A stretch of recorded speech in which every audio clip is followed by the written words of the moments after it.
Good evening. Happy Monday to you guys. I hope you guys are doing well. This is Sound Engraver, your humble host of the Sound Engraver channel, of course, where we are talking about aesthetics. So we're going to go back into the discussion on art commentary, and also popular art with things like Lord of the Rings. So it'll be going back to that kind of stuff. And then as we get into the month of March, we'll probably discuss more about soundtracks, maybe like the Lord of the Rings soundtrack, which is epic, one of the best out there.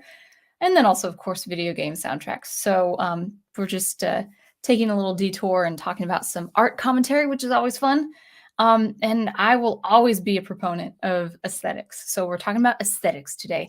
And this will be completely an impromptu. I didn't have time to prepare. I was working on other projects, which is great. I had some time to think over this topic.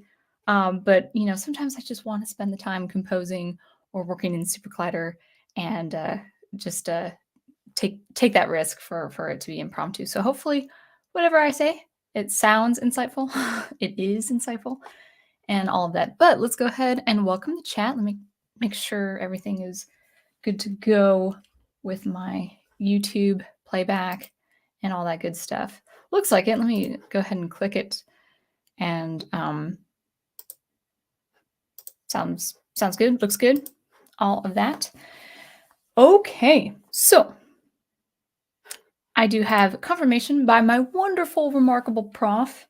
You look and sound great. Sorry, I thought the tag was sticking in the back of my shirt there. So that's good. I'm glad I look and sound great. I'm gonna probably be wearing a ponytail for a little bit because my hair needs a trim, and I have split ends. Just throwing that out in the public.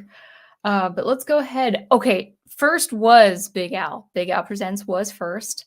And he was wonderful to call me Elf Maiden, which is great. He said, "Good evening, Elf Maiden, engraver of sounds," which actually kind of sounds like Tolkien, which I humbly accept. Thank you, Big Al. And then we have Professor Geek, ready for your wisdom, my Evan Star, which is beautiful. Also, Prof also with the character of Luthien, she had the name, Baron gave her the name Tunuviel. I think that's Tunuviel, I think it is. And that means nightingale. And I think that makes sense for you and me because we're quite nocturnal. We stay up very, very late. So maybe that might be another name. Who knows? So we have our wonderful professor. We also have Go Team Ghost Planet Go. Wonderful to see you guys. We've got Ace Moic, of course. Oh, sadly can't watch tonight, but looking forward to the rewatch. Well, welcome to the rewatch, the replay. Wonderful. And Dr. Y is in the house. Why has Rings of Power already failed? They forgot to cast Captain Planet. Oh yeah, that was your joke last time, right? Where you think Rings of Power of Captain Planet. I don't actually. I think Rings of Power was a popular concept in the Tolkien universe, but it does make sense. It's titles are hard. You'll have a title of something or a concept of something, and then you'll hear it in another franchise, and that's just the way the ball bounces. But anyway, we've got a new person here with a beautiful avatar, Acceptance with Joy.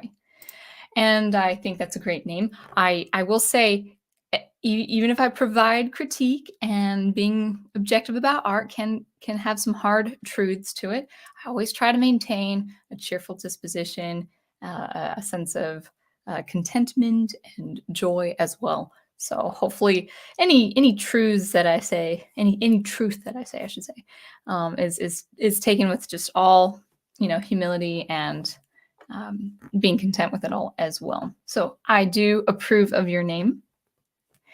We've got Big Al. Yes, thanks for remembering. You're welcome, Big Al. And Schooner Tuna is in here. Good evening, Sound Engraver. Good evening to you too. It's been a while. Okay, done. My Tunuvia.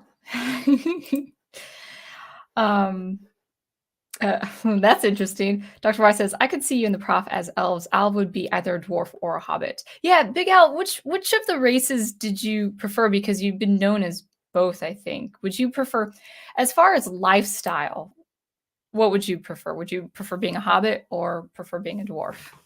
because they actually, both of them really enjoy food and drink. So it'd be interesting to know what you would like there. And then we'll get into the topic of aesthetics. And Zootopia is in the house as well. Wonderful to see you.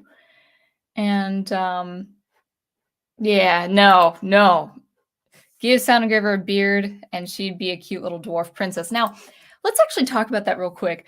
It was brought to my knowledge by certain commentaries and certain commentators on the YouTube sphere that that Tolkien did actually have the race of dwarves be where the female would be bearded. Now, to me, I don't even know what that would look like mythologically speaking. I can't imagine it being like a beard of a man, maybe like a feathery goatee or something. I'm not sure, but it was brought to my attention that that was a creative choice of Tolkien's part, and that was, if he did, that was probably a purely mythological thing. Maybe the prof knows a thing or two about mythology with an dwarven race that included female dwarves having beards.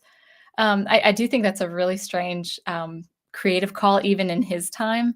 But if that is true, then that's true, and I'm not gonna gainsay that, because that is the creator's decision to include that. But I find it interesting.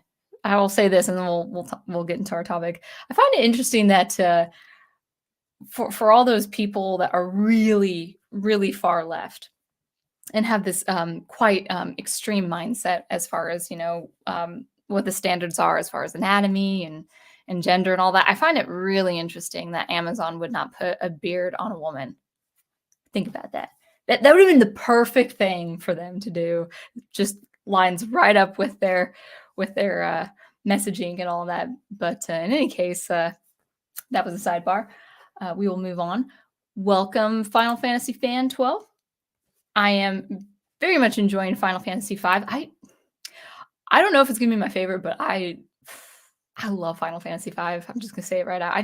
There's so many things I like about that game, and I'm 40 hours in, and I still have probably about 25% left of the game, or 30%. I love it. I love it.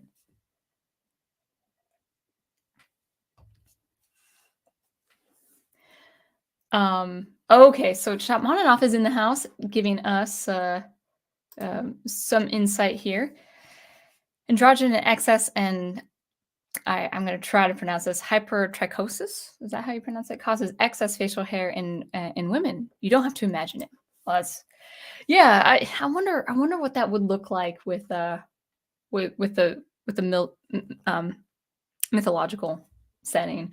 I have actually, like, just as just kind of, I remember being in my 20s, just having I think whether I put on makeup or something, or I added like fake hair, apply it to my face. The thing is, like, I didn't look like a woman with a beard. Well, maybe I did. I looked like more like a Rohirrim person, like a Rohirrim, soldier or whatever. I was like, yeah, I like I don't know what I'm talking about. Let's get into aesthetics. All right. So let us dive right in, and I've got some tangible examples on aesthetics and talking about aesthetics. We're really going to be focusing on the aesthetics of Tolkien's world. What does Middle Earth look like? And again, I would say right off the bat, there would be several very good, very valid artistic interpretations of Tolkien's Middle Earth, from illustrations to concept art, poetry, whatever the case is. But I would say that aesthetics of art is on the decline. I would say that the philosophy of aesthetics is on the decline. And just jumping right in, this was nothing new in a liberal arts college. When I was a music major, I have 3 degrees. I studied music in the higher education world for about roughly 7 years, maybe between 7 and 8 years, and between 2 different schools, and in 2 different states, and actually including another school in Washington State at a community college. And there was just always this if not disdain, a kind of mockery against aesthetics in art, against the philosophy of aesthetics. So let's just talk about aesthetics just as a as a basic description of what aesthetics is. Well, aesthetics, when you hear the word aesthetics in any context, in any commentary, you have to keep in mind one major thing. Aesthetics really is the mark of something aligning with nature. And because of that, it aligns with things like beauty and form and function and the essence of a thing. So if you are upholding the integrity of a thing or the essence of a thing or the beauty of a thing or the nature of a thing, whether it's physical principles, mathematical principles, any kind of scientific or artistic principle, whatever the case is, when you're upholding that, you are supporting, you are the proponent of the aesthetics of a thing. So when we're talking about the aesthetics of an idea or the aesthetics of a setting, that what we're talking about is, or what I'm at least talking about is the form and function and nature and essence of a thing. In the world of Middle Earth, when you uphold the integrity of Middle Earth, whether that's the cultures, the history, the characterizations or the characters or the stories, when you uphold that in their truest form, you are upholding aesthetics. Aesthetics is very, very, very, very important in art. Now, downplaying aesthetics, as I had seen in liberal arts, is it came in two different ways. The first way was the absolute mockery of beauty. So when you had consonants in your music, you would be discouraged or you would be dissuaded from using something like consonants. Consonants and harmony. No, no, no, no, no, no, no. In 20th century music, maybe you can have cool sounds and then soundscapes, but you really need to focus on disjunct sequence of events or a disjunct sequence of events, or you need to focus on dissonance, like perpetual dissonance all the time. You shouldn't have conflict and resolve. You should always have conflict. You know, there was no function in the way of conflict with a lot of this music because conflict has the role of being resolved in a good way with something good happening or in a tragic way, in a bad way, like okay, the resolve to this conflict actually ended up in tragedy, but there's a resolve after there's conflict. There's the setup, there's the anticipation of a conflict, and then there's the resolution. And I've talked about this a number of times on my streams when it comes to musical narrative. So that would be mocked, the disdain for aesthetics, something that has flow and form and function. Well, there would be a mockery of that in the liberal arts. Uh, a mockery of beauty, for instance, something that is beautiful had to be discouraged. As a student composer, you're not really supposed to, well, I wouldn't say not supposed to. You're allowed. You're allowed in places like Seattle and Portland and maybe parts of Texas or whatever.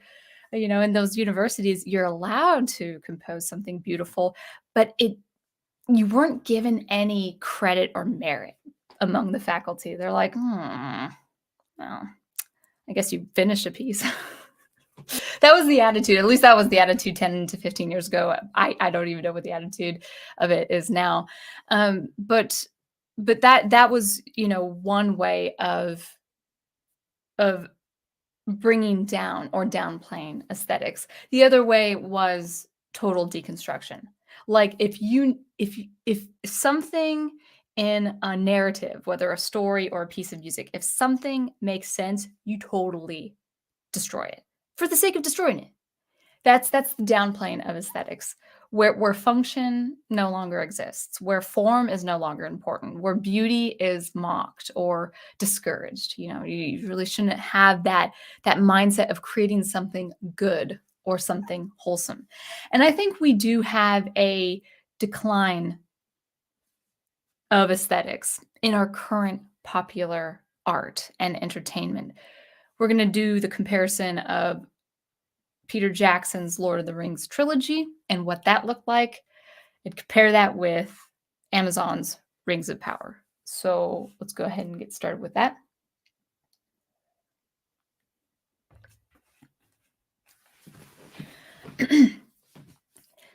So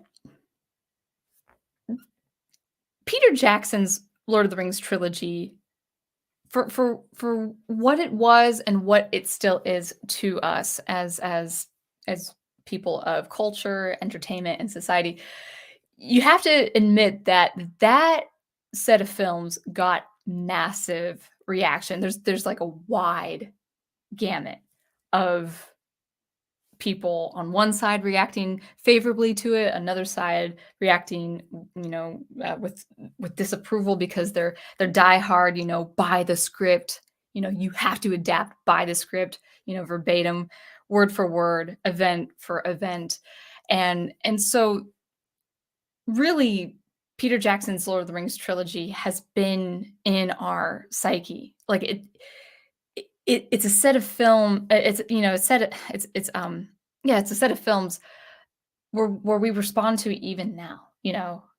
It's almost 25 years since the first movie was released, and we're still talking about it because I really do believe in one way or another, whether you like it or not, whether you like the adaptation or not. I do believe it's going down in film history as a classic of some kind.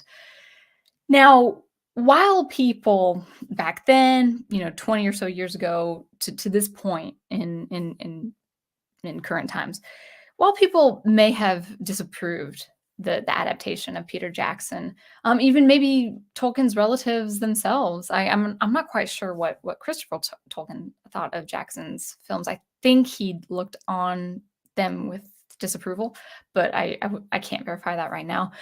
But whatever the reaction is, one thing that can't be denied is Peter Jackson got the look of Middle Earth right. He got the setting right. He got the world building right. He got the feel and the atmosphere right. It's not to say that can be the only interpretation of Lord of the Rings, but as far as film is concerned, it was a darn good one, and it still is a good one. We can still watch it and have a sense of satisfaction. Of course, things like Tom Bombadil and the Barrowites. I can't even pronounce the name correctly.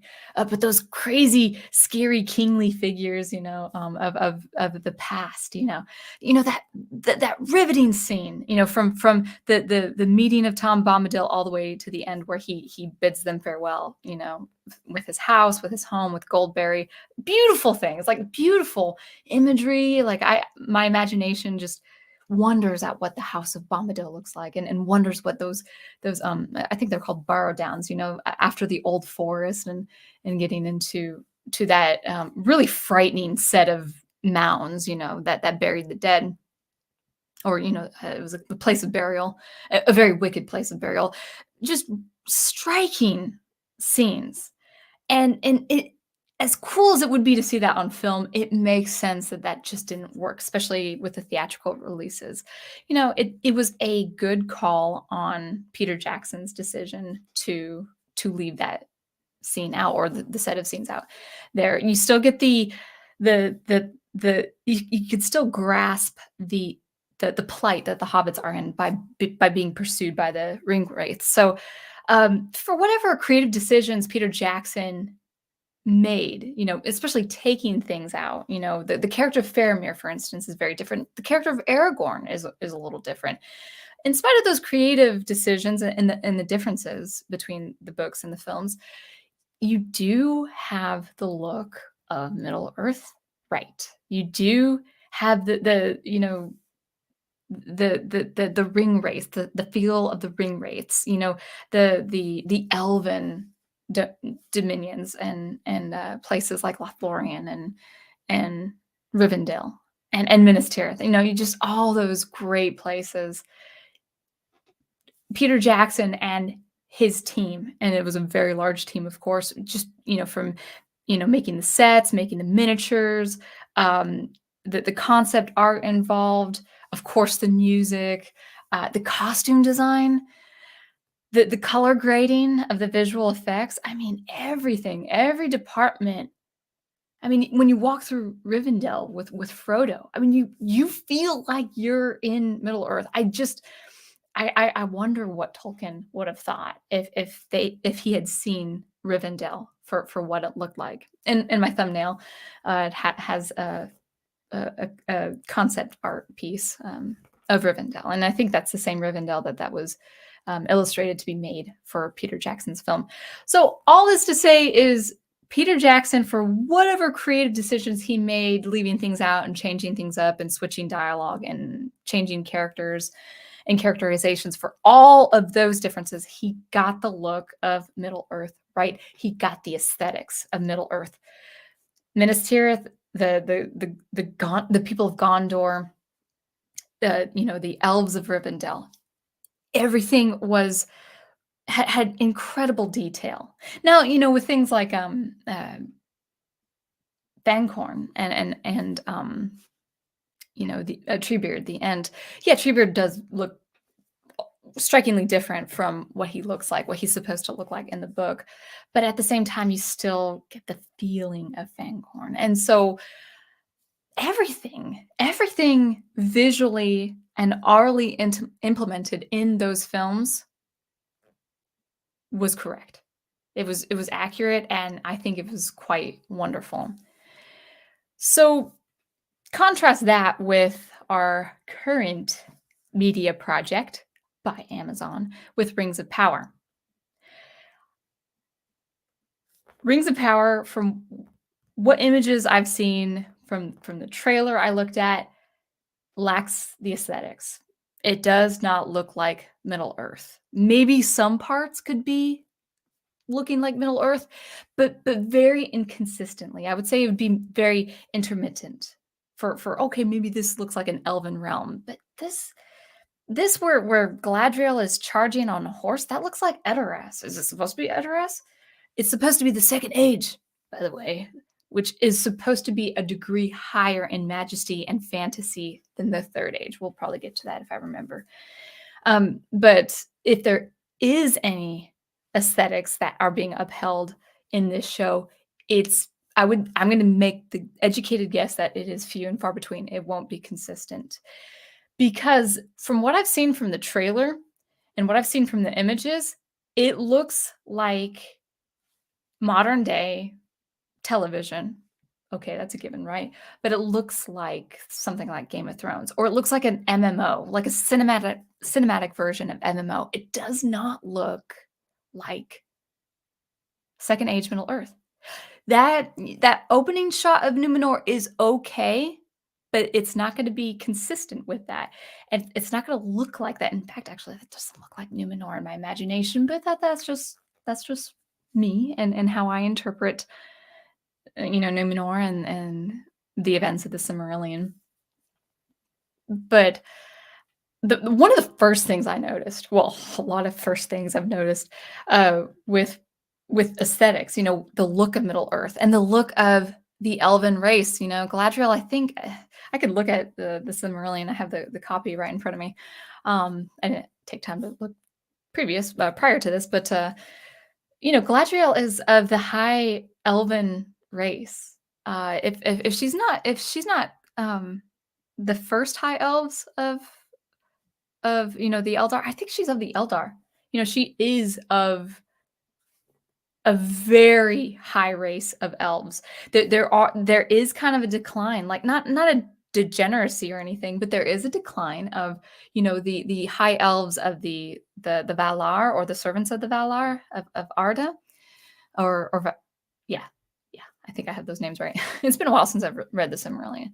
But the very first race of elves going into Middle Earth. In fact, she was on that journey from the dominion of the Valar to Middle Earth. She is of a very high elven race. She's tall in stature. She's majestic looking. She should look like a servant, a divine servant of the gods.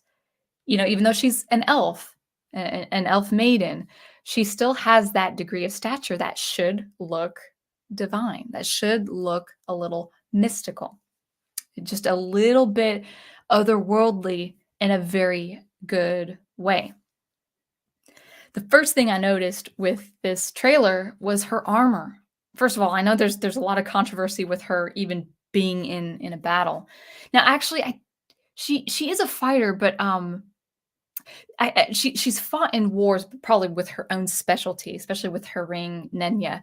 It's been a long time since I've been in immersed in Middle Earth. I'm a science fiction fan, but I did read a lot of Middle Earth in my Middle Earth stories in my early 20s. So this is all from memory.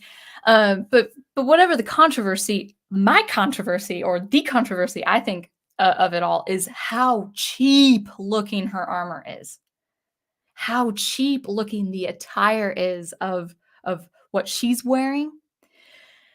It looks it looks torn up, and people might say, well, she's climbing on a mountain, she's scaling up ice. It's like elven cloaks and elven armor would not have so much blemish even with extensive traveling and journeying, with extensive war and adventure. The Tolkien made it a part of his world where elven attire and cloaks and mantles and all of that good stuff were supposed to be long lasting because they're eternal. That's everything of that culture is eternal and fair, and everything endures of that culture, whether they're in the Grey Havens or setting out, to the sea, to the undying lands of the West, or in places like Lothlorien. Everything they wear is of the eternal, that it endures. It's not to say you can't destroy an elven piece of clothing or chainmail, but it would be a great effort. It's supposed to outlast time, as the elves are immortal, and Tolkien's pretty clear with that. Like even with the gifts of Lothlorien in the Fellowship of the Ring, the hobbits and the men and Gimli and Legolas, they wore garbs of an ethereal race, and men behold the hobbits like, what curious things are you wearing, or the daggers and the blades and stuff like that. It's supposed to really look a certain way. And if you see this young Galadriel scaling up this ice mountain, everything is torn. There's a little bit of blemish. It's dull looking. It's kind of muted in more of an earthly tone and not so much of an elven way. What else? And her armor looks like cosplay of medieval times. Well, I'm no medieval specialist, but it looks like a I could get behind a piece of armor like that if you're doing, Knights of the Round Table or something like that. When it's a period piece of our Earth, not of Middle Earth. And her armor looks really, really, really cheap. Point number two, the second thing I've noticed, and I'm sure you guys also noticed, as far as aesthetics, this is going against aesthetics. There is a distinction of men and elves. Of course, men are mortal, elves are immortal. But one characteristic in all sorts of art, from years past, from decades past, the elves and the elven men wore their hair long. And I'm sure they wore their hair long even as young elven men, respectively. The whole Elrond as a young elf here with short hair that kind of looks like he came out of sitcom of the late 80s is really jarring. It doesn't look like Elrond. He kind of has the face. He has the facial structure of Elrond, but that hair needs to be worn long or pulled back, because men call it a stereotype, but when we see medieval knighthood and when we see maybe medieval or even civilizations, after Christ and before Christ, we're used to seeing men wear their hair long, even in our culture in current times now. And this thing with Elvin or Elrond with his short hair looks really bad. It looks quite different, like he should be part of some game that was just recently developed, but not Elrond, because also Elrond has come from a high elven lineage. He needs to have that look. He can't look like a teenager with angst, he can't look like he's just out of like a high school sitcom. It doesn't look good.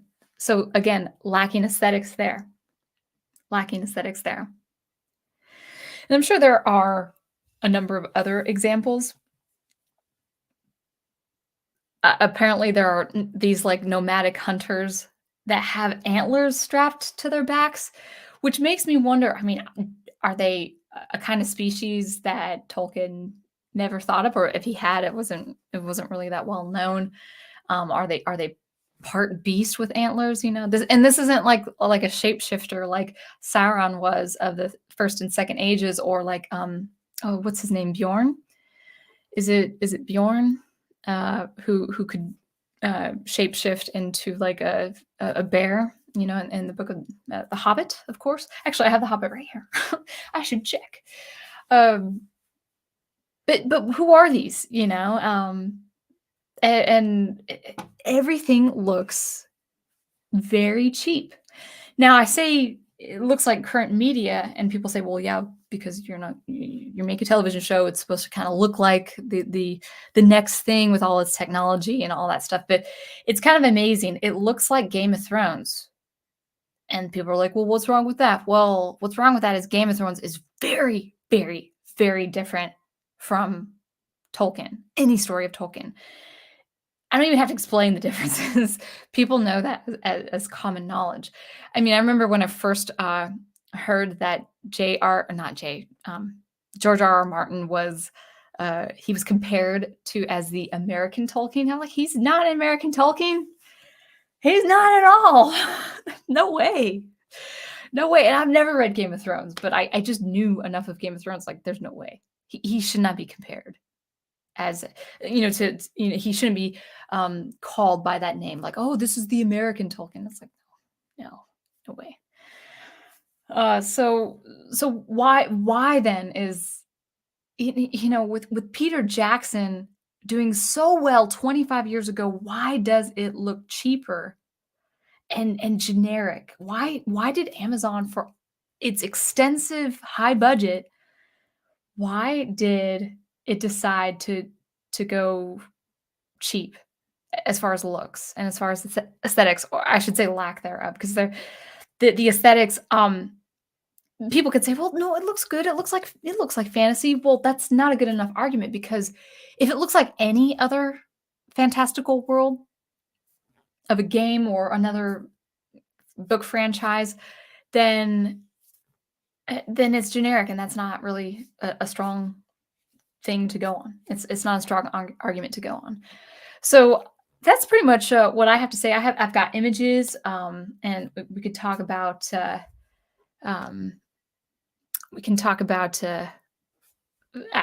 if we have time, I might even read the Vanities Fair.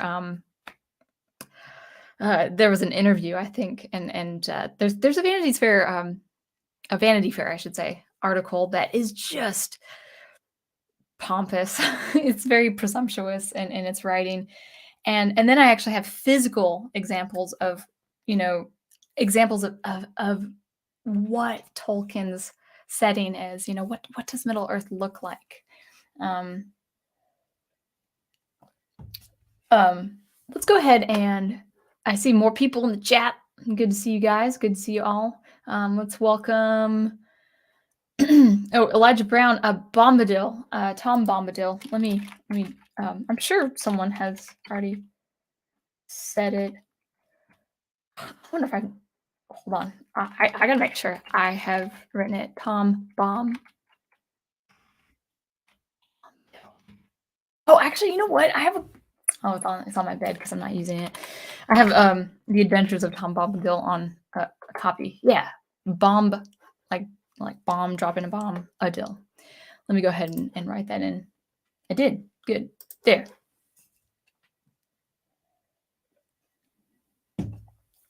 All right. So Elijah Brown is with us. I'm just about totally unfamiliar with Lord of the Rings. That's okay, you know.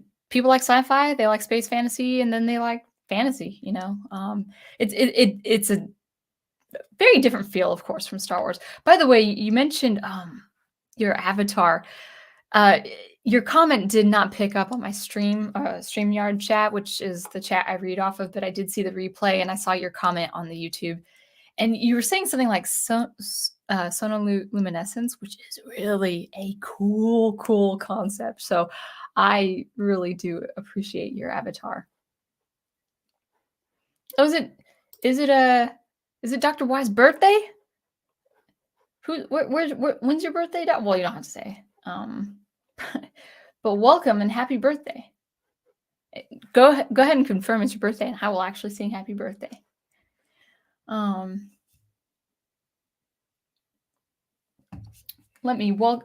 scroll up the chat just a little bit, but let's welcome a few people. Alec Purdue, Elden Ring. Yeah, I don't know what Elden Ring looks like, but I've seen. I saw a Shadiversity game stream that or stream that live, and it looks good. But yeah, Amazon can make Lord of the Rings look like that. And again, it's fantastical and it's magical, but you know, you got to think of Tolkien as a high fantasy versus something like sword and sorcery. They're two different looks, they're two different feels, and that's really important.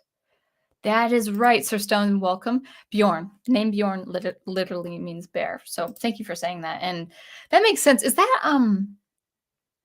that Norwegian or Swedish or any parts of Scandinavian?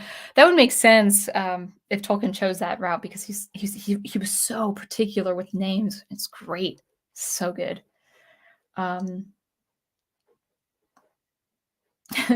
Alec Purdue also says Game of Thrones is a stain on modern fantasy. Jackson actually cared about what he was doing. Absolutely. Oh, it's Wolf 10. Welcome. Where's my... Oh, hey there, Sound Engraver. How dare you? Oh, well, there you go. I think that's everyone new. I hope I didn't miss anyone. Let's scroll up and see what you guys have to say. And then we'll do visual. We'll do show and tell visual examples of good ideas for aesthetics. Okay, Professor Geek has... Oh, wait a second. That's what you meant. Okay. I have completed another journey around the sun today. My 31st orbit aboard this starship called Earth. That is a great way of saying it's your birthday. So I definitely have to sing happy birthday to you. I have not warmed up though. But we'll go ahead and say happy birthday to you. Happy birthday to you. Happy birthday, dear Dr. Y. Happy birthday to you. And many more, of course. 31st. That was my favorite. I love that number. I'll be 35 next month. I'll be 35 in a few weeks. It's crazy. Go Team Ghost Planet Go says, Sound Engraver, the Amazon show is a spit in the face to j.r.r. Tolkien and his wonderful world and mythology. Yeah, David Stewart said it in a really good way, and I kind of want to, perpetuate that. And that is, it exists to spite Tolkien. That show exists only to spite Tolkien. It's we'll see this with Vanity Fair. They write it in such a way where it's like, no, I am a fan. I am a fan of Middle Earth. I am a fan of Tolkien stories. You know who else did that? Kevin Smith with He-Man. That didn't turn out too well, did it? So I cannot stand the kind of presumptuous nature, like, I'm gonna fool them. As long as I tell them I'm a fan, they'll eat this stuff up. Don't fall for it. Don't watch it though. I'm saying that right off the bat. I don't know when it's going to be released, but just don't watch the show. Why would you have that like impress upon your memory for life? Don't watch it to inflict yourself with that kind of stuff.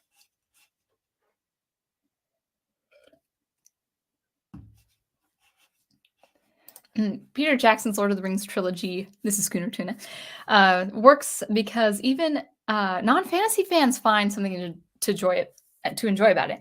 Yeah, I think his name is Chris Gore. He's a commentator on Film Courage. He does a lot of interviews with them, and I'm not in agreement with everything he says or likes, but and I think he's part of Nerdrotic. I think I've seen him on Nerdrotic's channel.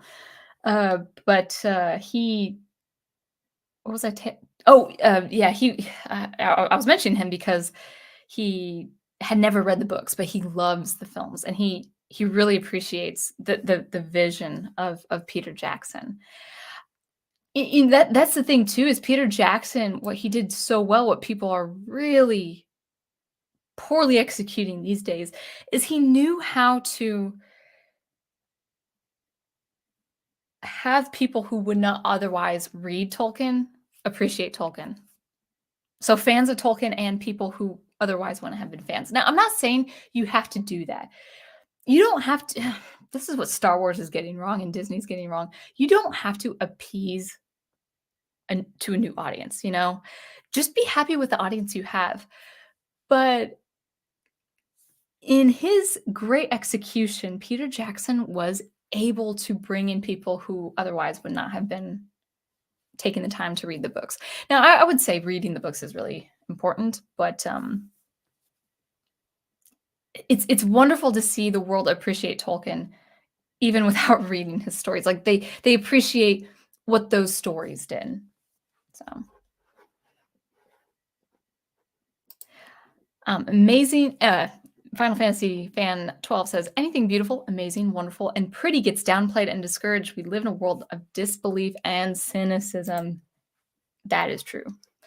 That is absolutely true. I got enough of that in college. And, 1 or 2 years after college, I started enjoying symphonic music again because I was really, especially as a grad student, not grad, especially as an undergrad in Seattle, I was frequently discouraged to enjoy symphonic music in two ways. One, people in the contemporary world were convinced that the symphony was going to die. That was one way. The other way was I constantly analyzed the theory of symphonic music. I would hear it. It would be just playing all the time for my history classes, my music history classes, and my music theory classes, to the point where it was so academic that I actually had to take, I'm not joking, I had to take like 5 years off symphony music before I actually went back to listening to symphonic music again and enjoying it for what it was. The Borrow Whites, thank you for saying that. I couldn't remember the name off the top of my head. The Borrow Whites were shape-shifting beings of darkness, similar in disposition to wraiths who dwelt in the dark places of Eriador, such as the Barrow Downs. Yeah, Barrow Downs, I think actually is how you pronounce it. Yeah. Oh man, like I was driving across the country listening to the Fellowship of the Ring, and then I would see these scenes while, because it's, if you drive across the flyover states, they're gorgeous, they're beautiful states, they're very dramatic, but sometimes it's like 80 to 100 miles of just open terrain, so you can really, you do need a book to kind of get you past all of that kind of land. And I remember on my way to Idaho, I was listening to Star Wars, and then on my way back, I was listening to The Fellowship of the Ring, and I remember that scene where Frodo is awake, and he's the only one awake, and there's this hand creeping out of the door threshold, like oh yeah, yeah, it's a pretty dramatic scene. But it's so cool, when Tom Bombadil comes, and he's so good and wholesome, but he's also unaffected by evil. Like evil has no effect on him, but evil is affected by him, by his presence. It's really just quite cool.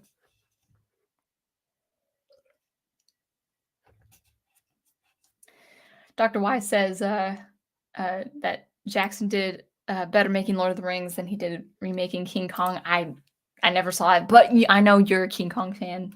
Yeah. Jackson knew that for some, these films may have been the audience only taste of Tolkien's Middle Earth and wanted to faithfully convey it respectively. Yeah, and that's all we could ever ask, right? Why do we have this propensity as a culture to convolute everything? Just stick to the source material. Obviously, it's gonna be different from the books because film is a different media. You've got visuals and you've got music. So the pace of it, temporally speaking, is going to be different than the book, but it's just easier if you stick with the source material. To even to the point to people today are so careless and reckless as the people who participate in wild parties in the 1920s. Interesting comparison. We'll go through a few more comments and then we'll go through some visuals because I do want to actually cover some visuals. And if we do have time, we'll look over this Vanity Fair article because it's pretty it's interesting. That's all. If it's supposed to be like the Silmarillion, why couldn't they just do the origins of Sauron? Okay, that's a very interesting question because from what I understand of Amazon's rights to Tolkien's work, they do not have rights of the actual events of the Silmarillion. So they couldn't do anything with Sauron, with Numenor, with Ar-Pharazôn, the last king of Numenor. They couldn't do anything with that. They couldn't do anything with Sauron involved with Beren and Luthien, which is an amazing story. The feminists would really wreck that story of Luthien saving Beren. It's such a good story. Such a good story. She didn't do it because she's mighty woman, hear me roar. She did it out of her love and devotion to this man. And it's just and Tolkien compared himself to Beren and his wife to Luthien, so he thought highly of his wife to have a story of a true heroine trying to save her lover, soon to be husband, of course. And where was I going with that? Okay, so they couldn't. Amazon couldn't do stories like that. That would be a really good film, Beren and Luthien. Oh my goodness, I would not trust Hollywood. As far as the galaxy, I would not trust Hollywood to do a wonderful adaptation of Beren and Luthien. But they can't, as far as I know, they don't have rights to that. Now, interesting that you said you bring up Sauron because his origins, besides him being a servant of the gods, a servant of the Valar, he was one of the Maiar. So he was a divine being. He was a lesser being than the gods, but he was still a divine being. So Melkor was kind of the evil equivalent of the gods, and then Sauron was of the Maiar, of the servants of the gods. Kind of like a Gandalf and Saruman in their origin. The wizards are from, I think the name was Astari. They were of the Maiar. They were the servants. Balrogs, originally came from the race of the Maiar, the servants of the gods. If I had that correct.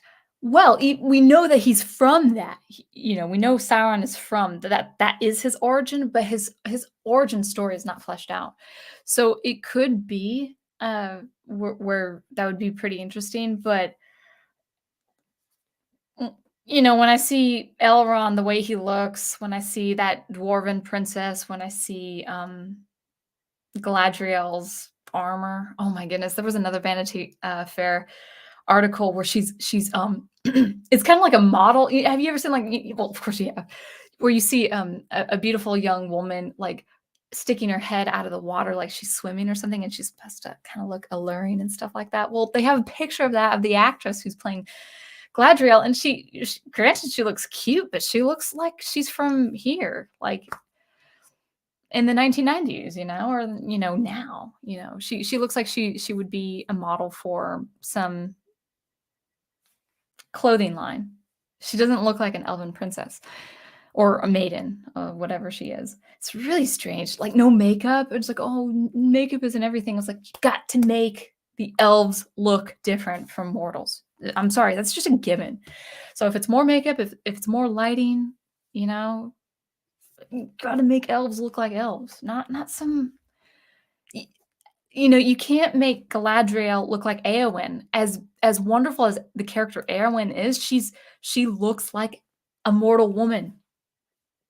Galadriel looks like an elven woman. You got to make that distinction. Anyway, that was another rant. All right.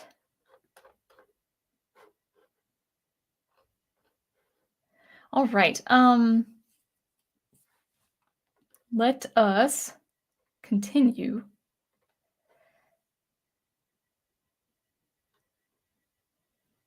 I do want to bring this point. She looks like she's cosplaying Joan of Arc, not a Tolkien elf. Yeah, I know. That's what it looks like. Yeah. Yeah, she looks like she's from our world, in the 1400s or whatever. 1400s. Yeah, it just does not look believable. All right. So we'll get back into the comments. But let's go ahead and yeah. Let me bring this up because it's a cool word. Yeah, sonoluminescence is a fascinating concept. It apparently literally has explosive potential. Oh, well, there you go. Yeah, your picture looks really great. It looks wonderful. Okay, so let's actually go through some physical examples of good ideas. Good examples of the look of Tolkien. I have some physical copies, and we'll see how well. I mean, I guess I can excuse me, turn on the light here, but well, my wonderful prof and his bookish ways has copies of some stories, including illustrations.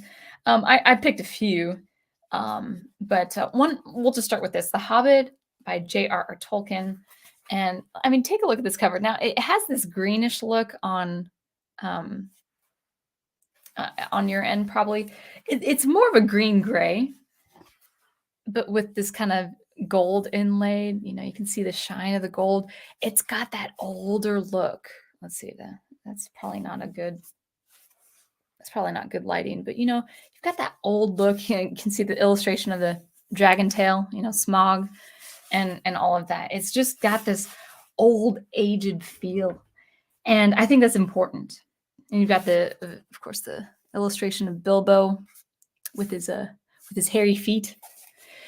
That's the thing. There's a great picture I want to show you of Galadriel and Frodo and Sam. Just the one thing I would say is their feet are too clean. The hobbits are really supposed to look different. Again, like elves they need to look different from men. They're different races. Hobbits need to look different from men too. We have cleaner feet. They have furry feet. Let's see if I can find a good couple of good illustrations. This is quite nice. I didn't see that here. So just a nice illustration. I can't see the camera, sorry. There you go. Or you got Bilbo on his pony. There was one other. Oh, you gotta bring up a map. Look at that. Looks great. And I think if I had this correctly, I think Tolkien might have done his own map illustrations. I'm not sure. But whatever the case is, that's distinctly Tolkien. What was the last one? I would say the wood paneling looks a little different in the Hobbit hole than I suspect, but the color is nice. I wouldn't say I can't imagine tile floors in the Hobbit hole. It's supposed to be cozy, but I do like that the tea and the fire and all that. Oops, there we go. Sorry, it's a rather big book, so I'm trying to squeeze everything in there. But I love the color. I think the color is working. The blue-gray of Gandalf's cloak and all of that.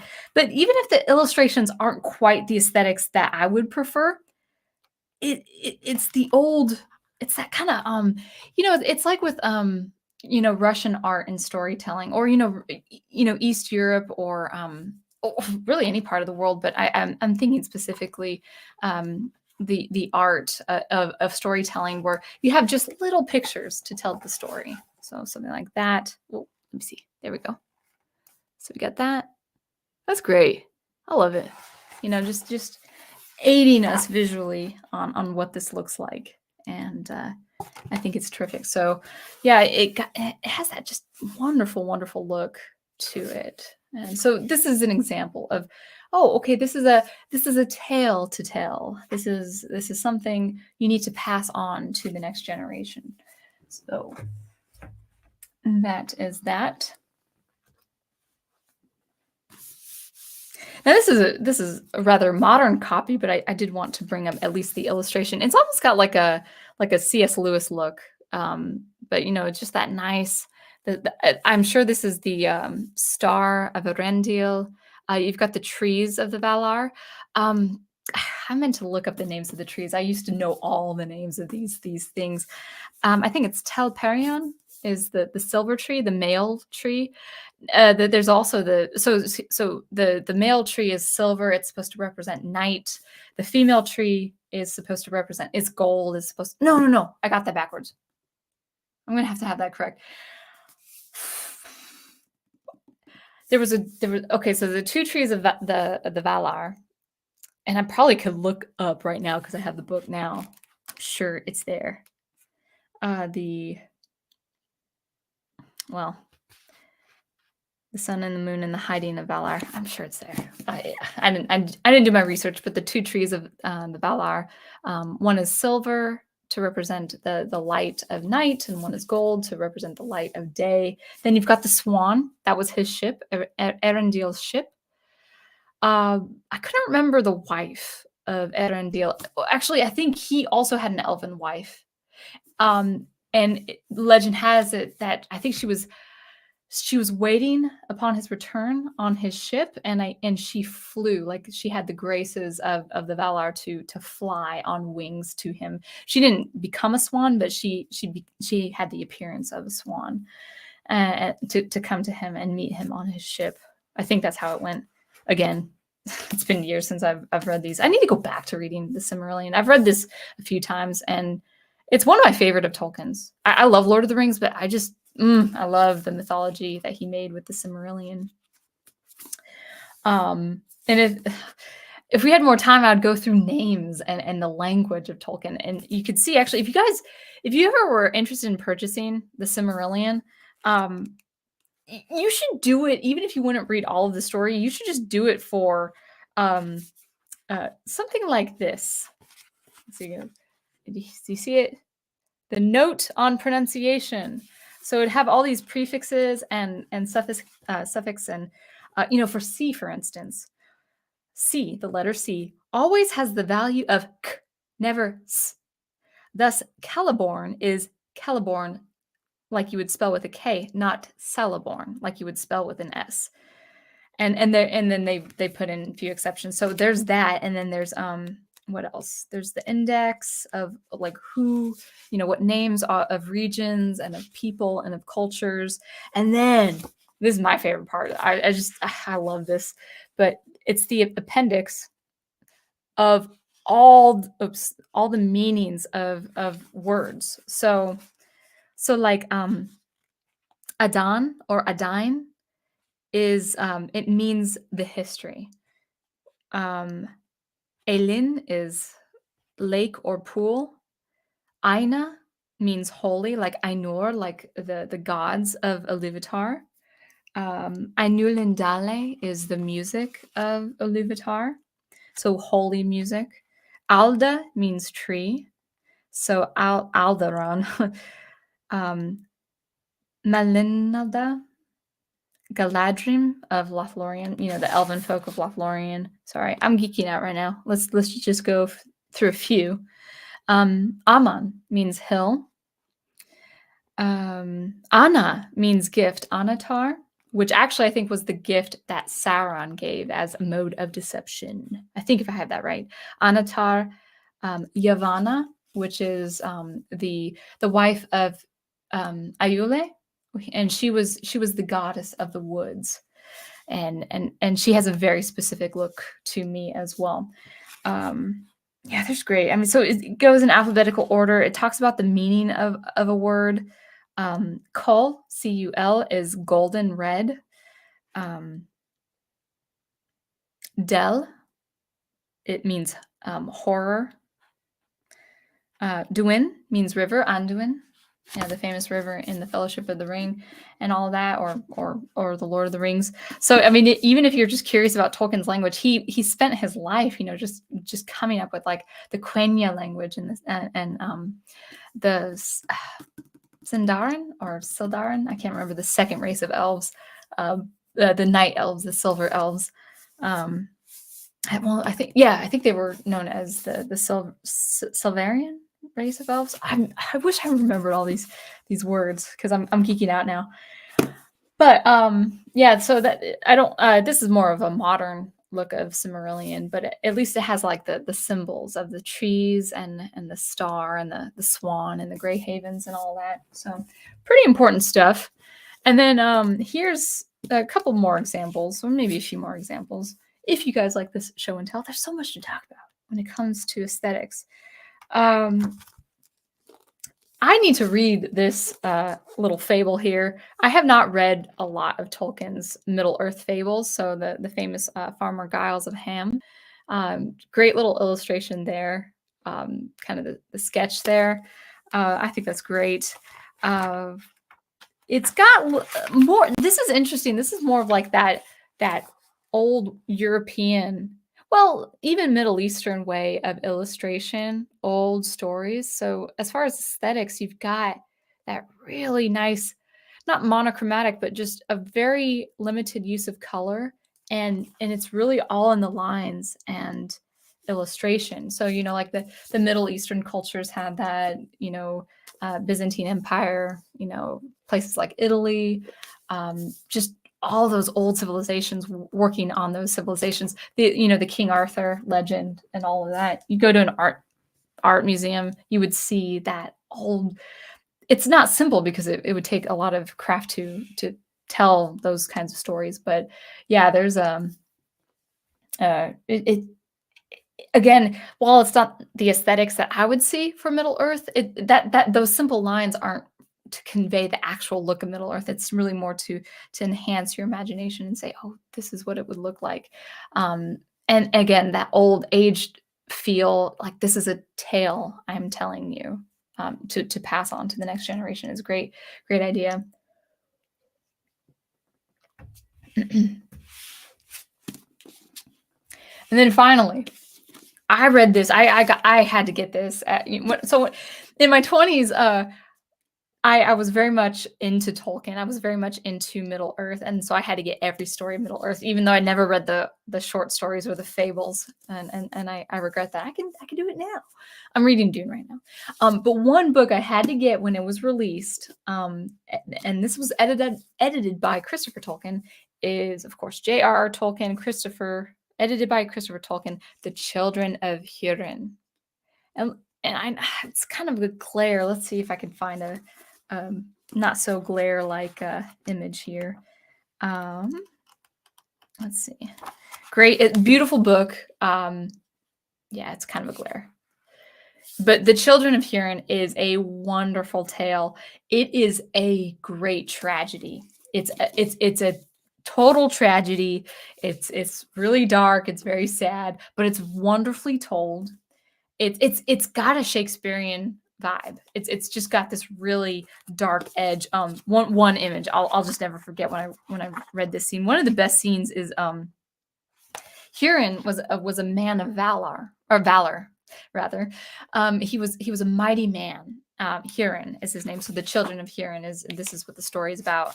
And Morgoth takes him captive. So it's called The Words of Hurin and Morgoth. Morgoth is the first and most powerful Dark Lord of Middle Earth. He's kind of like the Lucifer of that mythology of Tolkien's world. He is the first and most powerful Dark Lord. So his name was Melkor.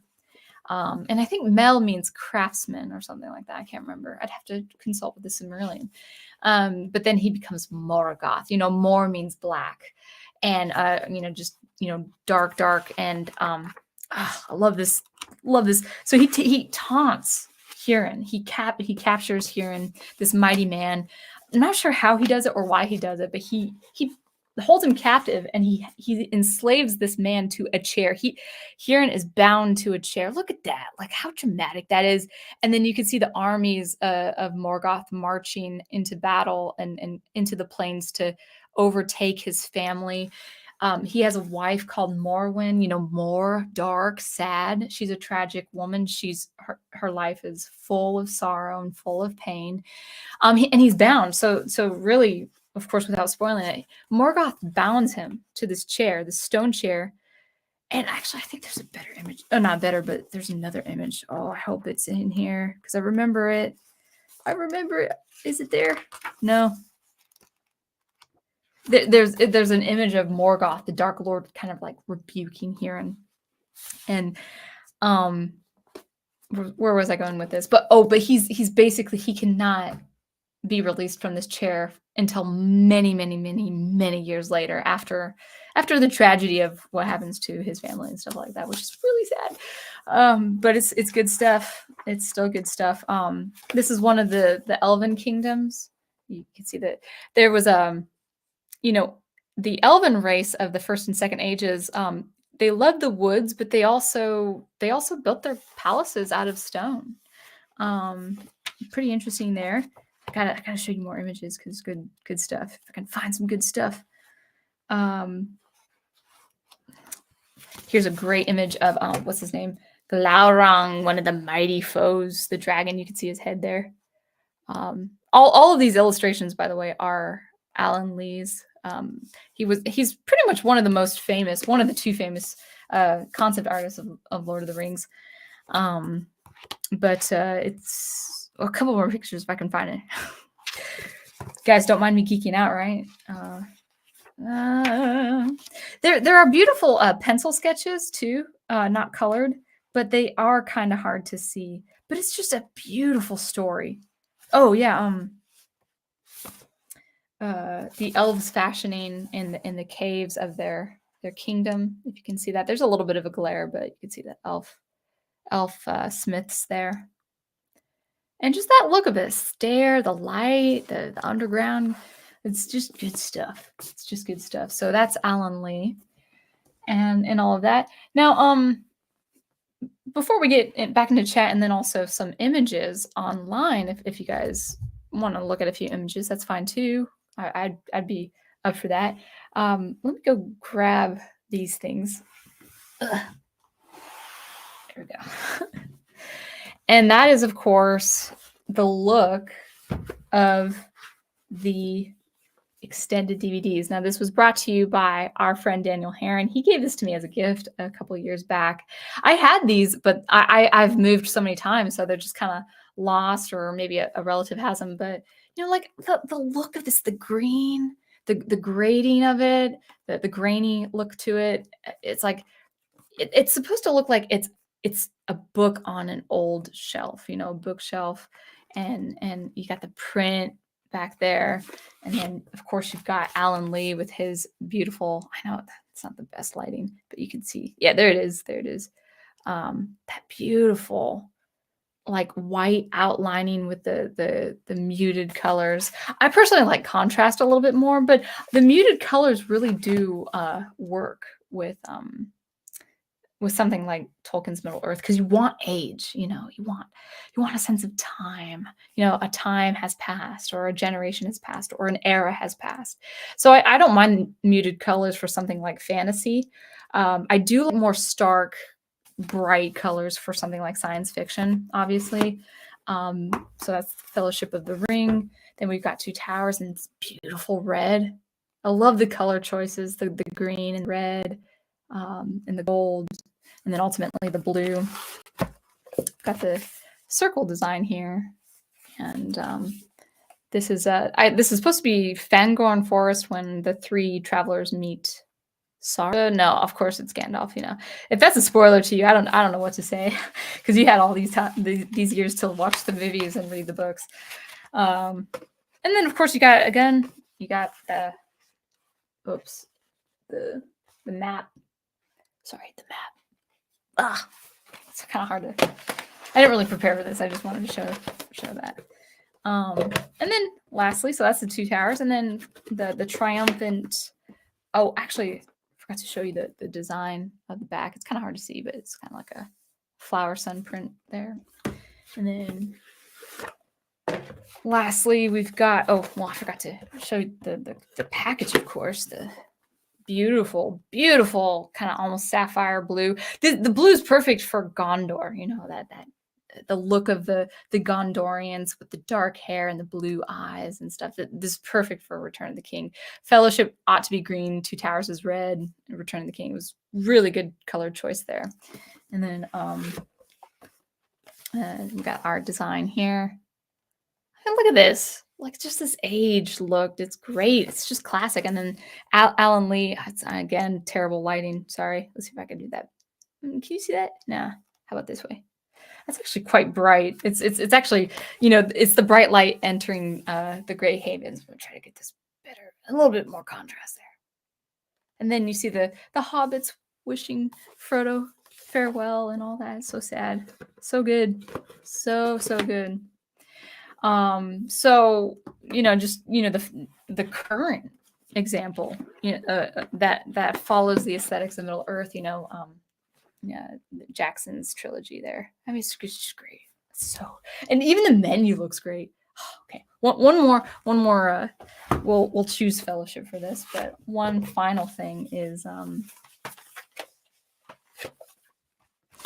the menu of these appendices. Like, look at that. Look at how the gradient, you know, just the edge there.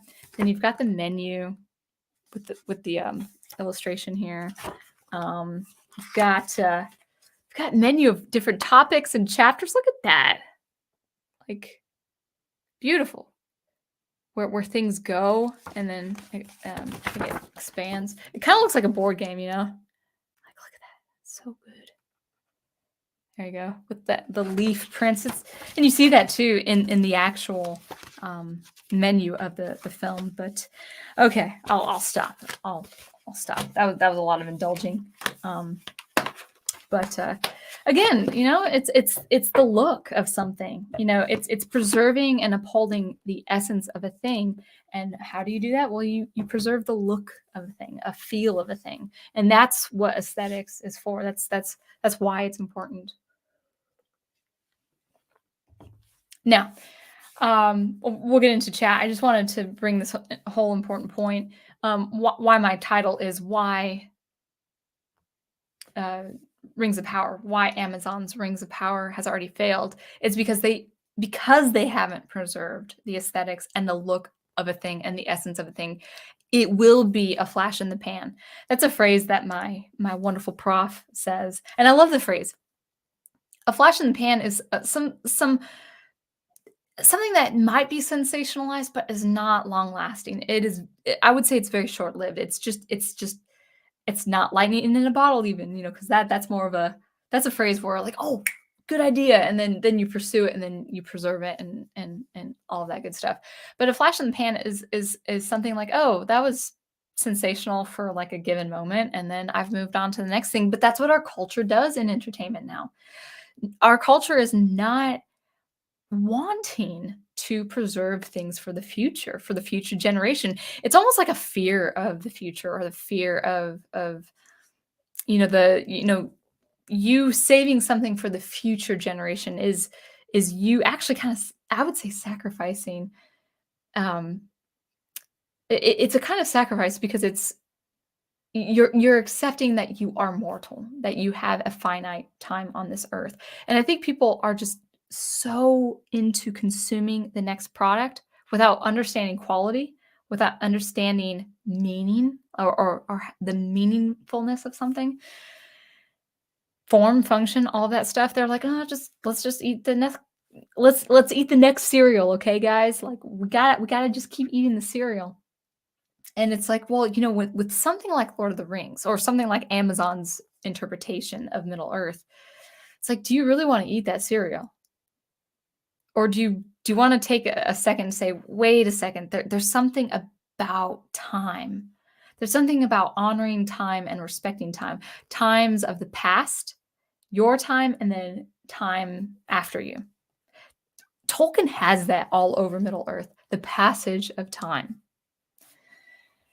And so I think that's why Amazon will ultimately fail pretty much right out of the gate with the release of their series is because it just looks like everything else. It looks like all the candy that culture wants now. But because it's something wanted now, it's not going to be rooted in to something more meaningful in the future. So even if it's monetarily successful, it is not culturally successful and it will not be remembered. It'll be like, "Oh, yeah, that was a thing. Oh, yeah." It won't even be remembered, like, 30 years from now saying, like, if you called back to it, like, "Oh, yeah, they did do that." But you don't have that with Peter Jackson's Lord of the Rings. You're like, "Oh, yeah, the Lord of the Rings trilogy." I mean, you think about a scene that comes to mind. You think about you know what Gollum looks like, you know what Aragorn looks like, you know what Minas Tirith looks like, you know what the Eye of Sauron looks like. I could say something, and if you're familiar with the films, boom. It doesn't matter how long ago it was made. It was like, oh yeah, that scene. Oh yeah, that line. Oh yeah, that music. That will not be the case with Amazon's Rings of Power.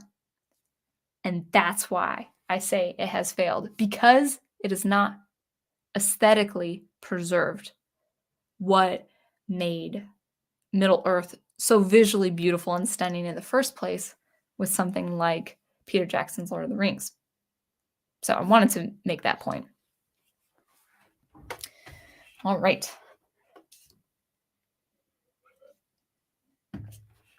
Okay, let me exit out of a few things. All right, let's go through some comments. This is pretty full. I might save the article for next time or something. I'm not sure, or maybe I'll just do something separate. We shall see.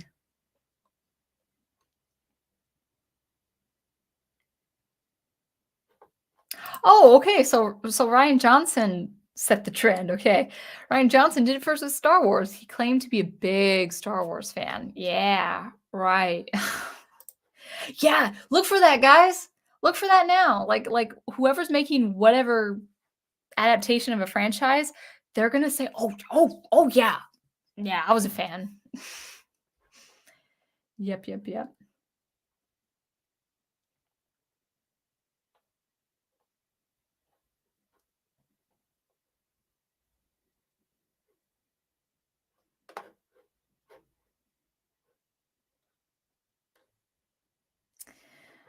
Alec Purdue, you're saying a word I actually don't even know, so I'm not gonna even try to say it.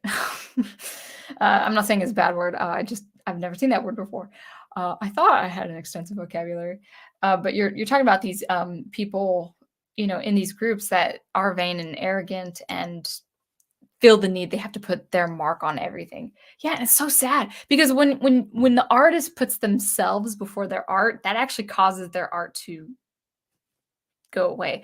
Actually, I was just listening to David Stewart's latest gaming stream, and he brought up a really good point on authors of comics and stuff like that, where a lot of narcissistic comic writers, they put themselves before before their project, and before they don't take care of the consumer. They don't take care of people who back their projects by shipping them on time. And he said, there's an important point. I lost my train of thought. Oh, he said something I think is true. I would say mostly true. If it's not true, it's rare that it's not true. So what is it? People don't care about the author or the filmmaker as much as they care about the work. And he said the perfect example, and I'm going to say it right now. Who reads J.r.r. Tolkien? Not him. Who reads J.K. Rowling outside of Harry Potter? She's done some contemporary fiction. I think she did like a mystery. And it's not the sensation as it was. It's because people don't care about her as much as they care about her work. And that should be a very good thing. You don't want people being a fan of you. You're not the art piece. A lot of artists, they make themselves the art piece. And I'm not saying that that's bad, but I would say it's a little self-centered. And it's not about you as the artist. It's about what you produce, because people by and large care about what you produce, not not who you are. Now, it might sound callous, but I actually think that's kind of a relief. So when I think actually David Stewart used an example of his own experience as a writer. He's very I wouldn't say eclectic is the right word, but he's multifaceted in genres. He'll write whatever he wants. So he'll write a fantasy book, he'll write a horror book, he'll write um, something out of the Middle Ages. He'll write uh, Japanese samurai. No, is it samurai? I can't remember the genre he wrote for one of his more popular books. But he doesn't stick to a genre because he just wants to write whatever he's inspired by at a given moment, and then he'll proceed to complete that work. Well, he says that his horror readers or the fans of his horror books, they don't care anything about his fantasy stuff, and it's like that makes sense because people are just interested in what they're interested in.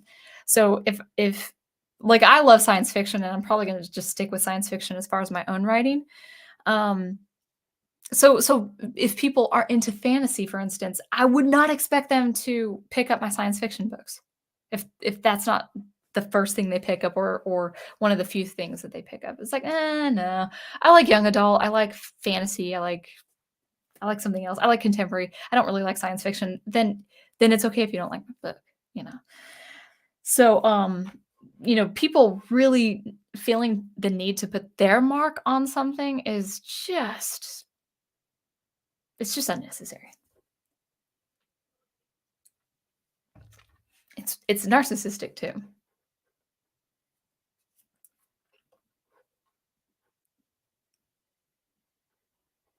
Dr. Y says, good grief, if they did do something with Sauron, they'd probably give him a backstory like Maleficent or Cruella. Oh my gosh.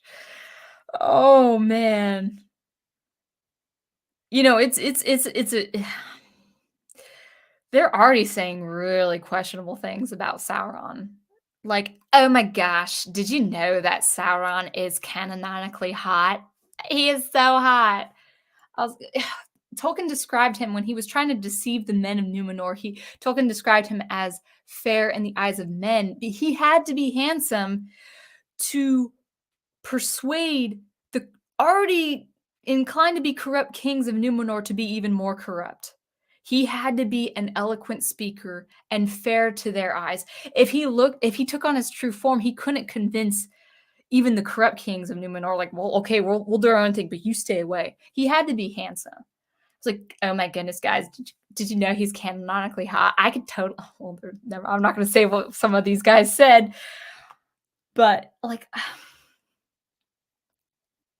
let's just say it outright. Sauron should not have sex appeal.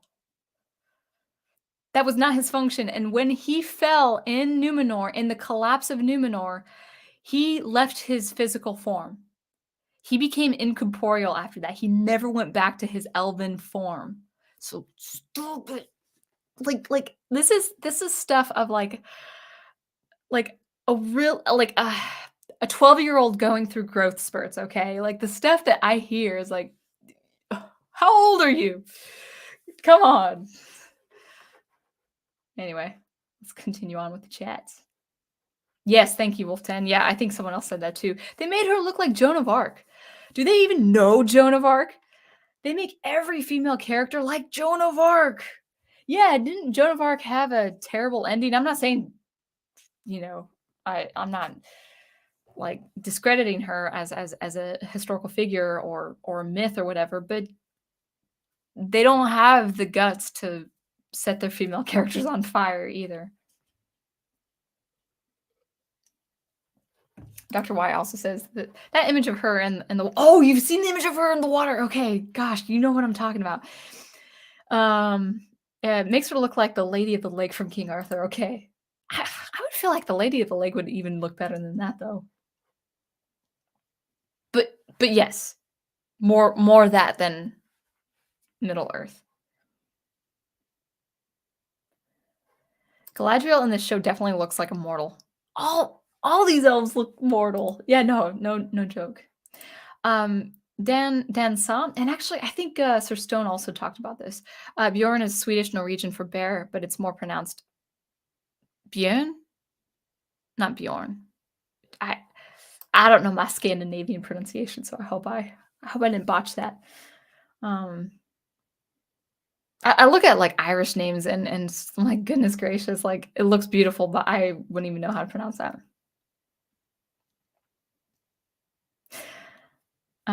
Yeah, nothing but respect for Saint Joan, but she does not need to be in Lord of the Rings. Yeah, it just looks strange. Just looks strange.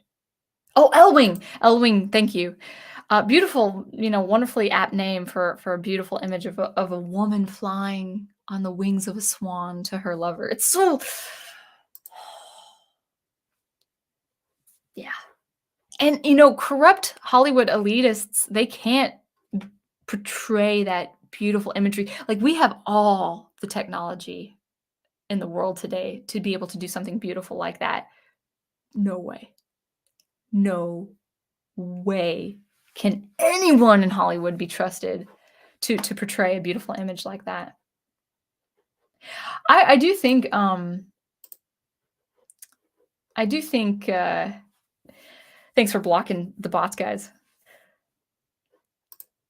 When I first read the Silmarillion, I know it works like a history or an anthology, but I'm thinking, man, some of these stories could really be fleshed out and be made into a film. But that was like 20 years ago when I didn't know what was happening. Actually, the stuff that's been really happening has happened more or less 10 years ago. But Dr. Y says every fantasy and sci-fi story needs to come up with a pronunciation guide. I'm fine with that idea. I think that works. Sindarin, thank you. I knew it started with S, Sindarin, so that was like the not second class of elves, but they were the younger elves. And weren't they created at night under the stars? I think that was they did resemble the night. And maybe that's why they had a more of an affinity to underground and caves. Um, something to think about. Alec Purdue is like, please do more show and tells. I'd watch those. Yeah, maybe. Yeah, if I have some things to show. There's some images I want to show too. If we're running out of time, actually, I gotta catch up with comments. I might do, yeah, we'll do a few images of Alan Lee and John Hower. No, Alan Lee and John Howe, and they're great images. They're a little different, but they're good in their own way, and they really do uphold the aesthetics of the lore and history of Middle Earth. Yeah, yeah. I need to read the short stories and the fables of Tolkien. Man, I didn't know there were all these stories too. I gotta get start on collecting these. So if you've read Lord of the Rings and The Hobbit, here I this would be my recommendation. I would read the Silmarillion. It's very dense, but it's beautiful. It reads like an anthology. Like, oh, this is the time and place. A bit beautiful story though too. Now, the Children of Hurin. This was a story in the Silmarillion, I believe, but it was fleshed out as a tale in this book. I think this was released early. When was this released? This was released in 2007, I believe. So very recent, all things considered, Tolkien. When that was released, I had to get it. It's just such a beautiful edition. Yeah. Good stuff. I won't. Yeah, anyway. So actually, I probably now I know the professor does his reading with Al on their book studies, but if I were to do a reading, I would definitely read for you the Ainu Lindale. It's pretty dense, but it's the creation story and it's music. It's awesome. It's so cool.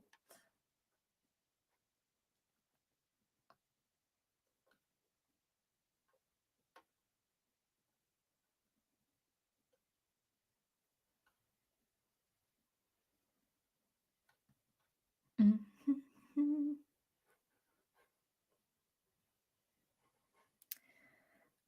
Let's see. Final Fantasy fan says, how writers today tell stories so wrong. Mythology and archetypes that help people in many stages in their lives and shape them to who they are. And being honest, I gotta call it a night right now. Oh wait, that's not Final Fantasy fan. Okay. Good night, Alec. Chica Watson.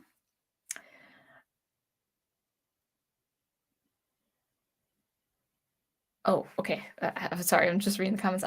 Why do you think Amazon has done this for moral agenda because award institutions are having requirements to being considered? I don't know. I don't know the drama going on with the Oscars and the categories and stuff like that, but my goodness,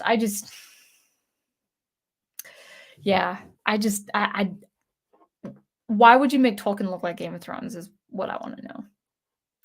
My grandfather speaks Elvish, Finnish. That's right.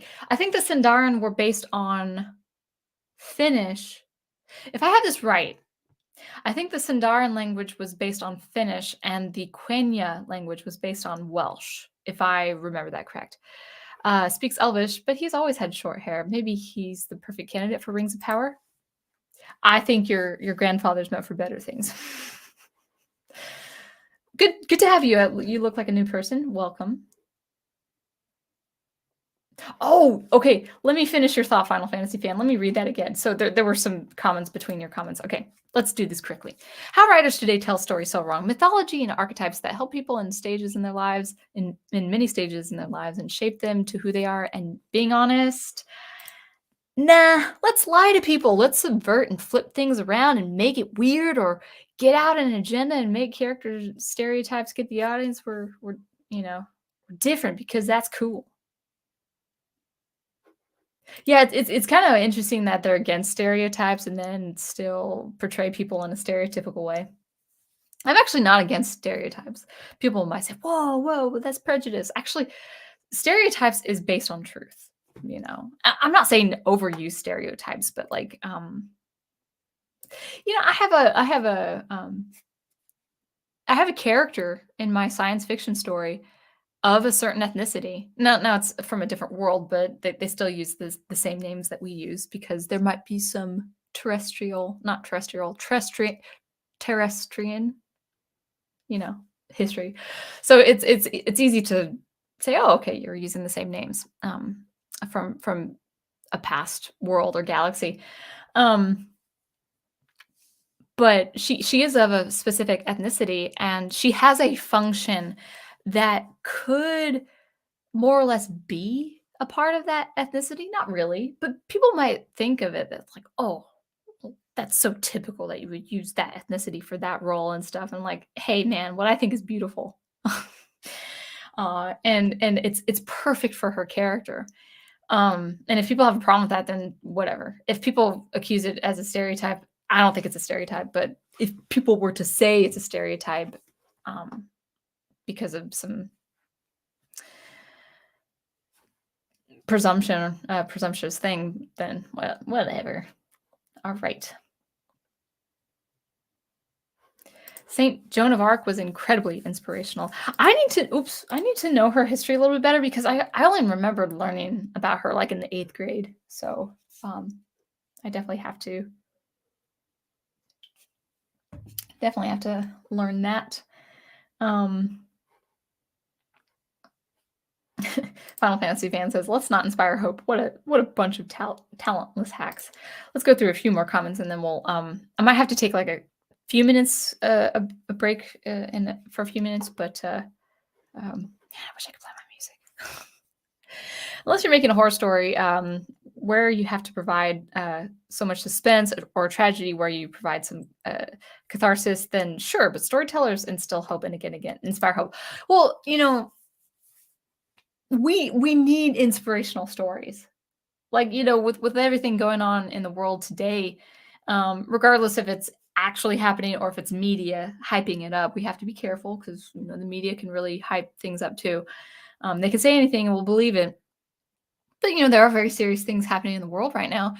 And the last thing you need in a time like this is like something that instills depravity and despair. So like a perfect movie for a time like this is Captain America, the first Avenger. That is, you know, especially with current things happening now, I was like, that's actually quite perfect to watch that and be inspired to do the right thing against all odds or a fearful thing, you know. So anyway, so let me I do want to do a little bit more imagery. In it's 11 o'clock. We're already an hour and a half in. We'll do some images. And I might. What do you guys think? Are you guys interested in? Oh my gosh, because I'm talking about this, and the theme is why Amazon will fail with the Rings of Power. I might want to read this Vanity Fair if you guys have not read this. It's pretty interesting. It's pretty enlightening, and not in a good way. So we might do that. But I do have to take a break, so we might actually have a longer stream if you guys don't mind. Looking at some images and then reading an article, and then we'll go ahead and wrap it up probably in the future. If you guys don't mind, let's make this a little bit of a longer stream because, you know, this is probably the only time I'll talk about this before I move on to other stuff. So it'd be good. But let's go ahead. Let me take a few minutes. You know, it'd be really nice if you guys could hear my music, but we'll see if you can.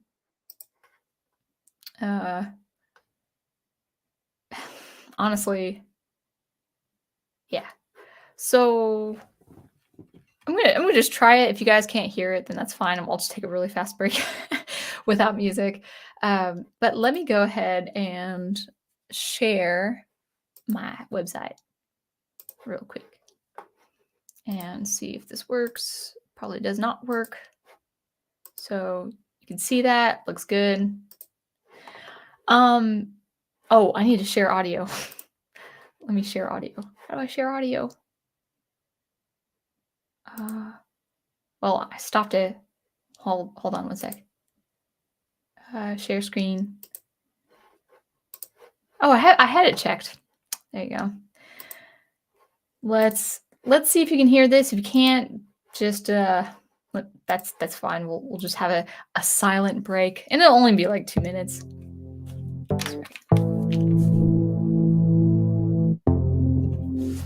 I can hear it. I can hear myself on the replay too. No, we're not going yet, Melissa Harris. We're just taking a break. Can you guys hear the music? It's actually my most popular one. Okay, I don't hear it back from anyone. I will close the window and then just take a really quick. Oh, you hear it? Yeah, that's awesome. Cool. All right. Awesome. Well, I'll just I'll stop the camera and mute myself, and then I'll be back in like 3 or 4 minutes.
All right, cool.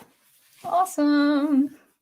And by the way, guys, if you want my music, go to my website and don't go to Amazon. Nothing against Amazon, okay? I know I'm talking about Rings of Power. But Amazon has my music and I make money off of it, so it's fine, but Amazon has my music on MP3 file, which is a compressed version of audio, which is not as clean as a WAV file. So I sell my music as WAV files. It's cleaner, it's uncompressed, and it sounds good. Thank you. Appreciate that. Yeah, actually, that's my most famous track, actually. That's that is the most streamed track. I need to actually do some more violin and electronic music in the future. I'll try to do one single track this year with violin and electronics. Most of my projects right now are just electronic music on its own, but it is important to continue with violin. So let's go ahead and we're gonna spend maybe another 30 minutes or something. Could be longer. I don't know. If you guys are up for a longer stream, let's go ahead and take it away.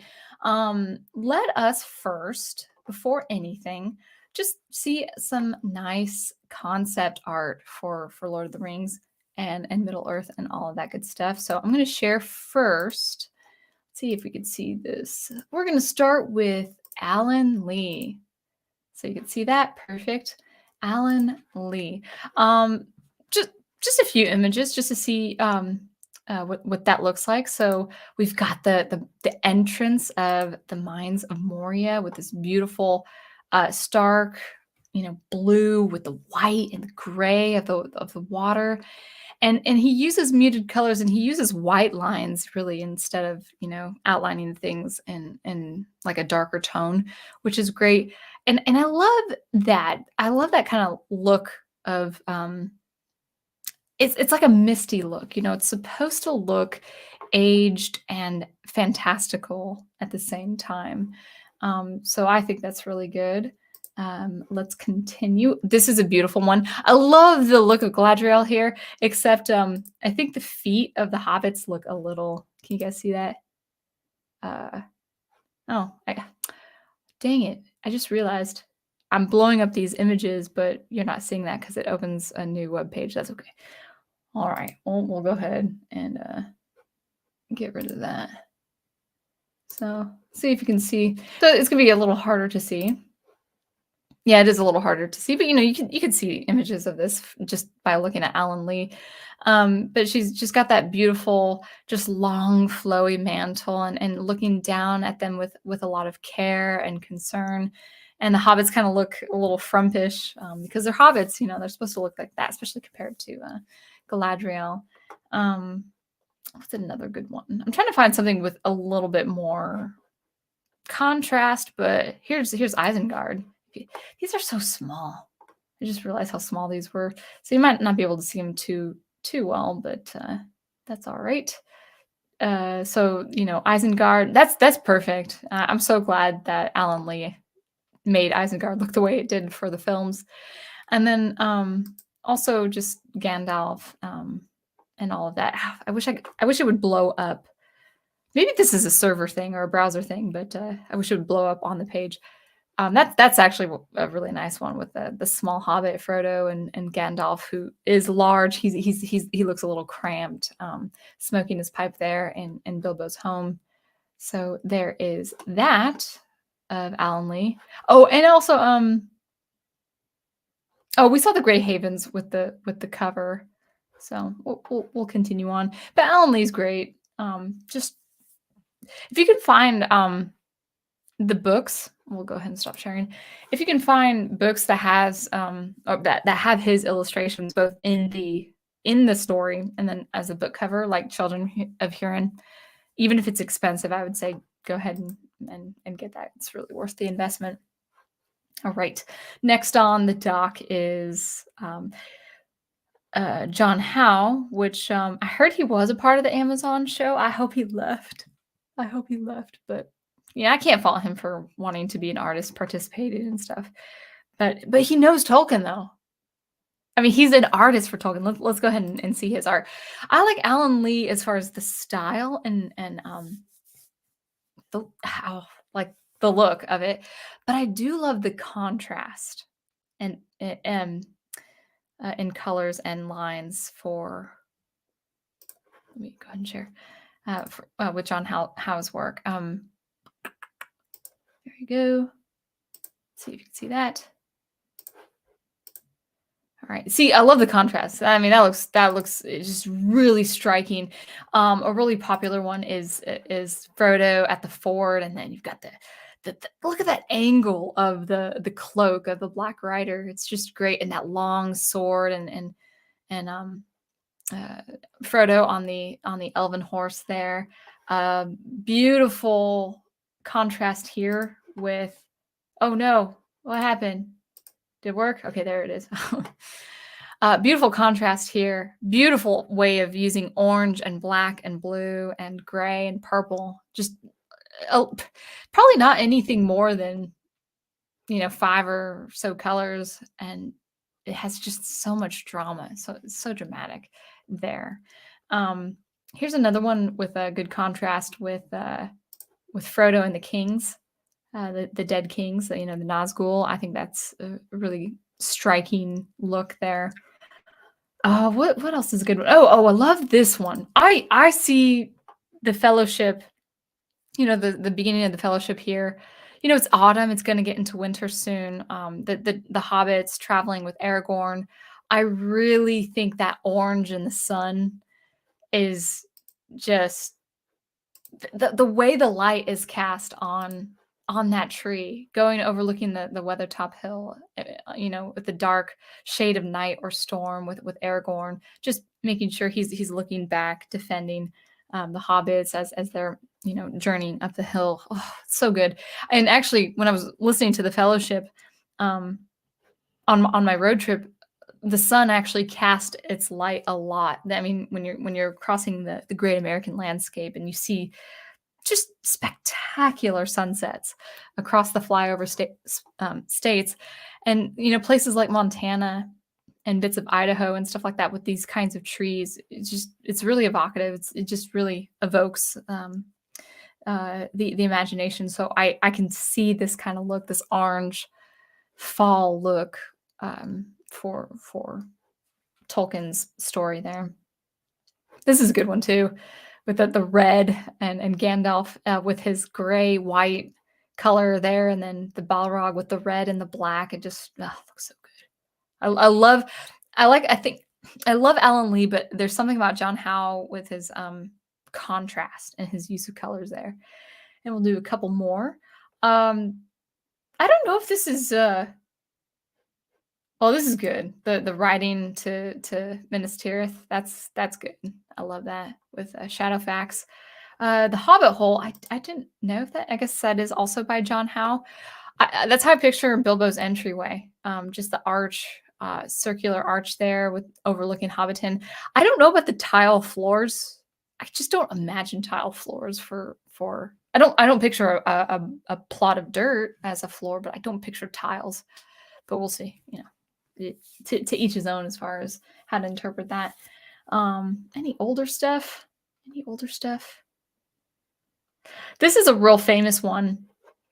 I see this all the time with Morgoth and Ungoliant. So Ungoliant was a female Maiar who became corrupt, and during her corruption she took on the first great spider form, and she's the insatiable, she's the ever consuming. In fact, actually, I didn't really understand. I know it's a little small right now. I didn't really understand um, the nature of this image of her here. As she's, consulting with Morgoth. This is before she consumes the two trees, and I really wish I knew the names of the trees because they're beautiful names. The silver tree, I think, is the male tree, the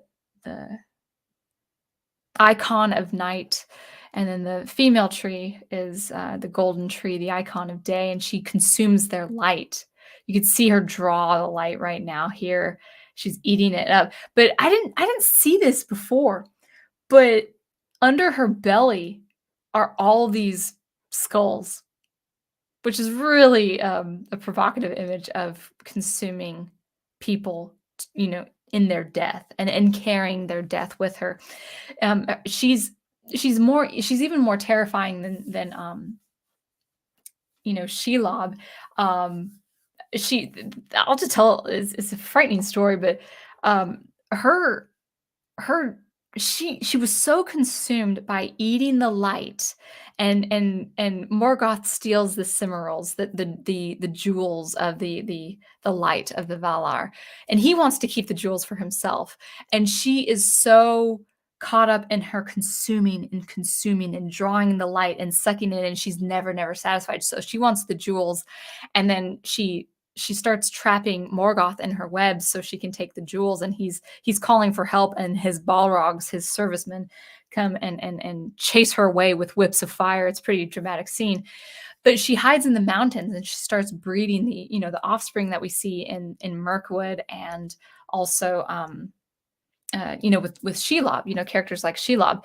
But her fate is really interesting because it's just the ever, you're so disposed to your wants and your lusts for stuff, and you it's the gluttony, the sin of gluttony, that her death is really interesting. It's she was so hungry for more and more things that in her place of abode, when she couldn't find food for herself or people to eat or races to eat or whatever, she started eating herself.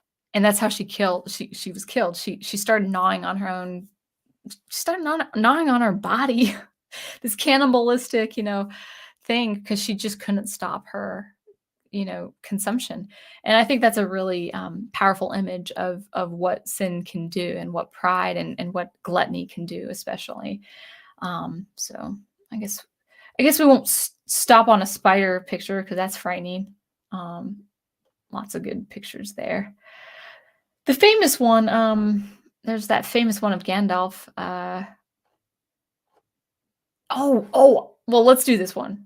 It's kind of small, but it's just beautiful. It's just beautiful green. That's exactly what I see Bilbo's house to look like, and it looks like Gandalf is traveling back from traveling to Hobbiton, back from the travels of Bilbo's adventure and all of that good stuff. So lovely stuff. Great stuff of John Howe. I think it's great stuff. All right, stop sharing there. All right, and I would say there's other concept art. I'll go through a couple more pictures, and then we'll talk about the Vanity Fair article. So lastly, we'll just choose. This is just random concept art, so I don't know exactly who these artists are, but we've got great colors. I'm going to say this is by an artist by the name of Nicole Hawkins. I would say it's really good as far as color and the statures and all that. I would say though, with the sea green here and the blue, and then the sun and the stormy sky, I will say it looks a little too sci-fi. It's really good. It's a good style of art, but this has a little bit more of that science fiction concept art. So it's not bad, but as far as the color with the electric blue here and the sea green and the orange there, I would say that's just a little too close to sci-fi, but again, it's an element of fantasy that can be passed. Here's the Nazgul looking great. That's probably more the concept art from images of the movie. All right. And then I think lastly, I think the one I want to do is uh this great piece. If it's gonna let me. It's gonna let me. There you go. That's interesting, like the torn cloak, the really weird mixture of browns and grays and gold there. I don't really picture the Nazgul beast like that, but the Nazgul beast is never really described in the books, just as far as like the muzzle and what that looks like. So pretty interesting image there. And anything else? This is quite nice. A pretty, I would say pretty saturated version of Lothlorien, but it works. Oh, you know what? This might not, you know what? This might not even be Lord of the Rings, but it looks good. Looks good. All right, we'll stop sharing there. But you get the idea, you know? You get the idea that aesthetics matter. All right. So we'll go through the comments and then, well, you know, maybe we'll leave the comments for a little bit after. So I picture this being just probably about 15 minutes over 2 hours, 2 hours, 15 minutes, 2 hours, 2.5 hours. So it'll be just a little bit longer stream.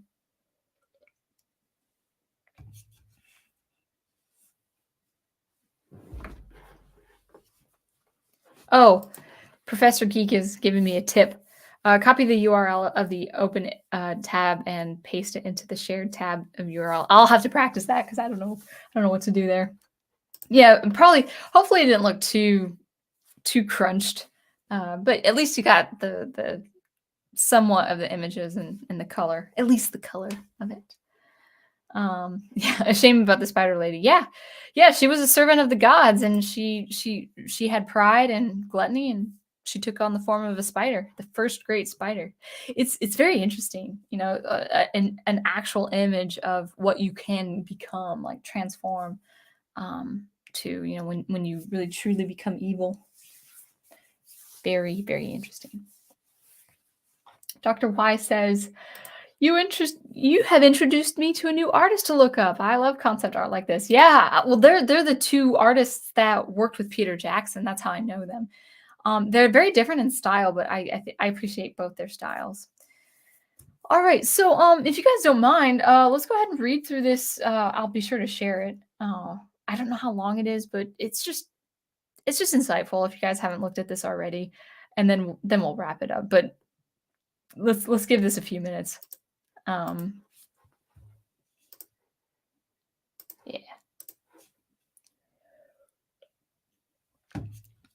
I already hate the title, but that's all right. So, 10 burning questions about Amazon's The Rings of Power. Showrunners J.D. Payne and Patrick McKay dive deeper into the details of the lavish Lord of the Rings TV series. I wonder if they call it Lord of the Rings because I think they do have rights to the Lord of the Rings, but you know, we'll see. So just starting off with this image, this can look like this kind of birch look with elven, the race of elves. That can work a little bit. They've got the right imagery with the waterfalls. It could have been a little bit better looking with the water down here and the clouds.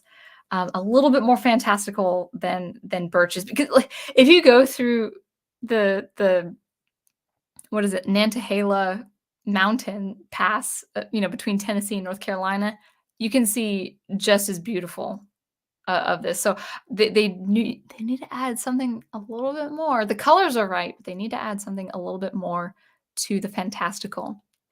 And I think this is the realm of Gilgalad, the High Elven King, and he looks like a high school teacher. I don't think there's a picture of him on this article, but he just does not look like an Elven King. So anyway, let's read on. Look at these great pictures.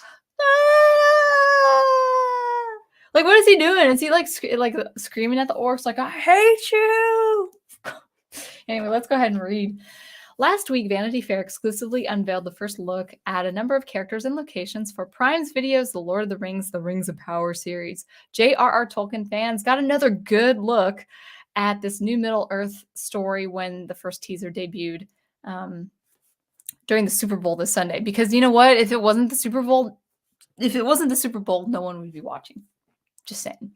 Maybe on YouTube. But anyway. Now the showrunners Patrick McKay and J.D. Payne offer up even more details and insights and answer some of the more urgent questions Tolkien fans have been asking about this series in the Middle-earth Second Age, long before Bilbo and Frodo Baggins went on adventuring. Okay, right off the bat, this is the Second Age, guys, so this is before Bilbo and Frodo.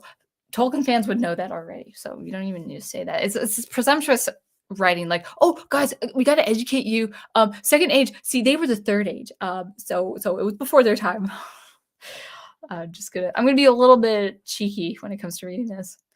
Battle scene in the Rings of Power. I mean, again, look at the cheap armor. Like, I guess the orcs could be fine, but again, this looks like Third Age armor. This does not look like Second Age armor. Just how cheap. Look at this guy's exposed shoulder blade here.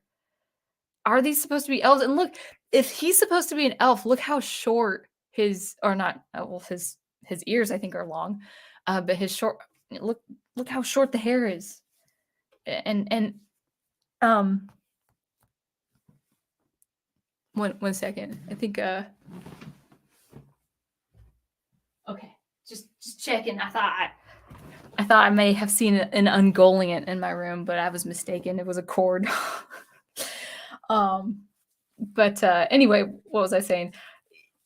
No self-respecting soldier is going to scream in the middle of a battle, and if he's sliced in half or whatever, if he's impaled, the perfect depiction of this was Haldir in the Two Towers, the elven man of Lothlorien who escorted the Fellowship to Lady Galadriel.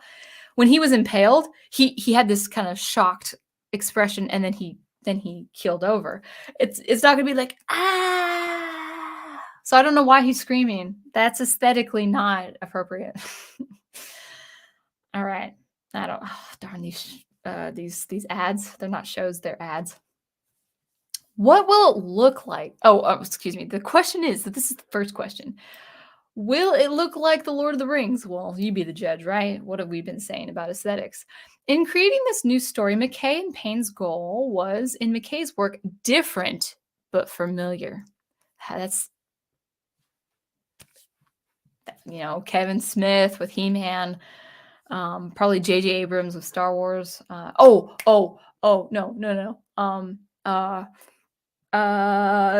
Jon Favreau with Mandalorian. He said the same thing. These ideas are being recycled, guys.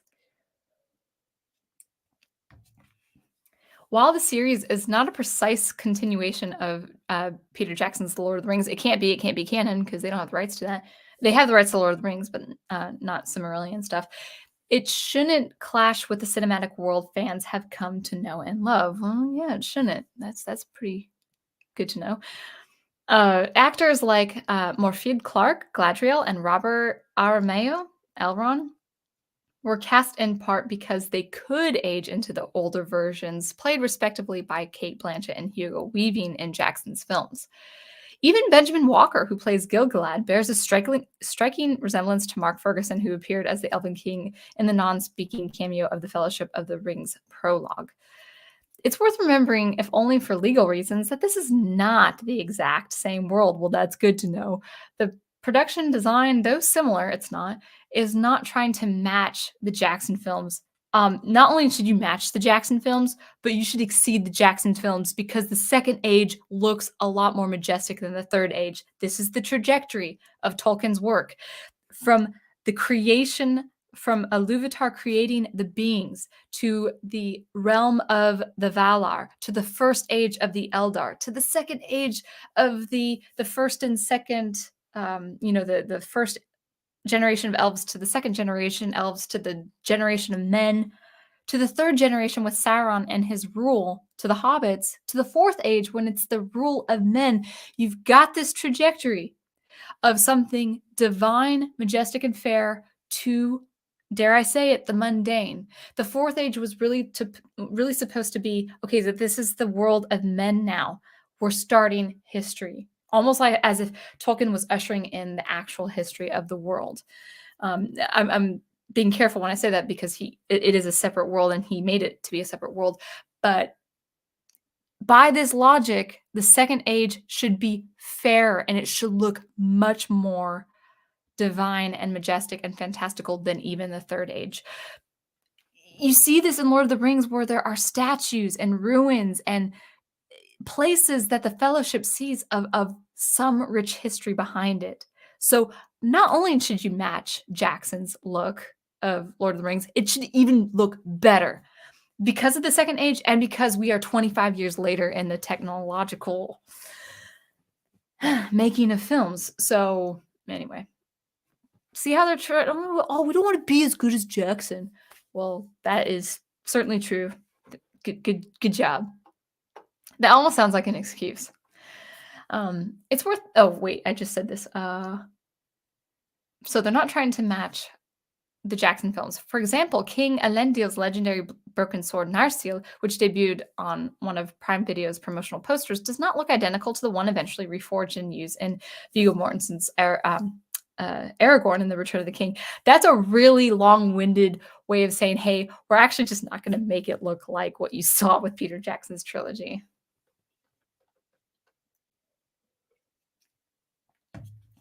All right. Let's see. This is a rather long one. I'll try to get through it as much as possible because I don't want to miss anything important. The Amazon show has an advantage in that its prime locations like Numenor, the elven cities of Linden and Eregion. I think that's not region. Eregion, I think it's called.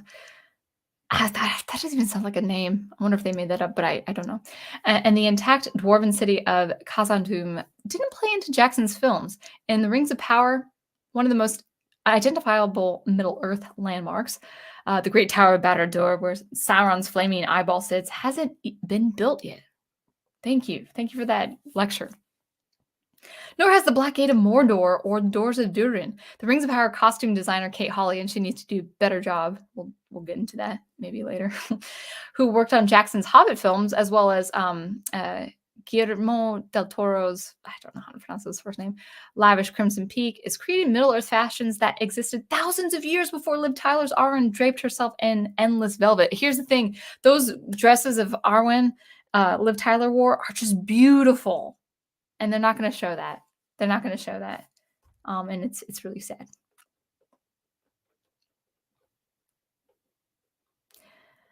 Holly isn't the only overlap between the Jackson era and this one. Oh, now it's era. So the Jackson era versus the Amazon era.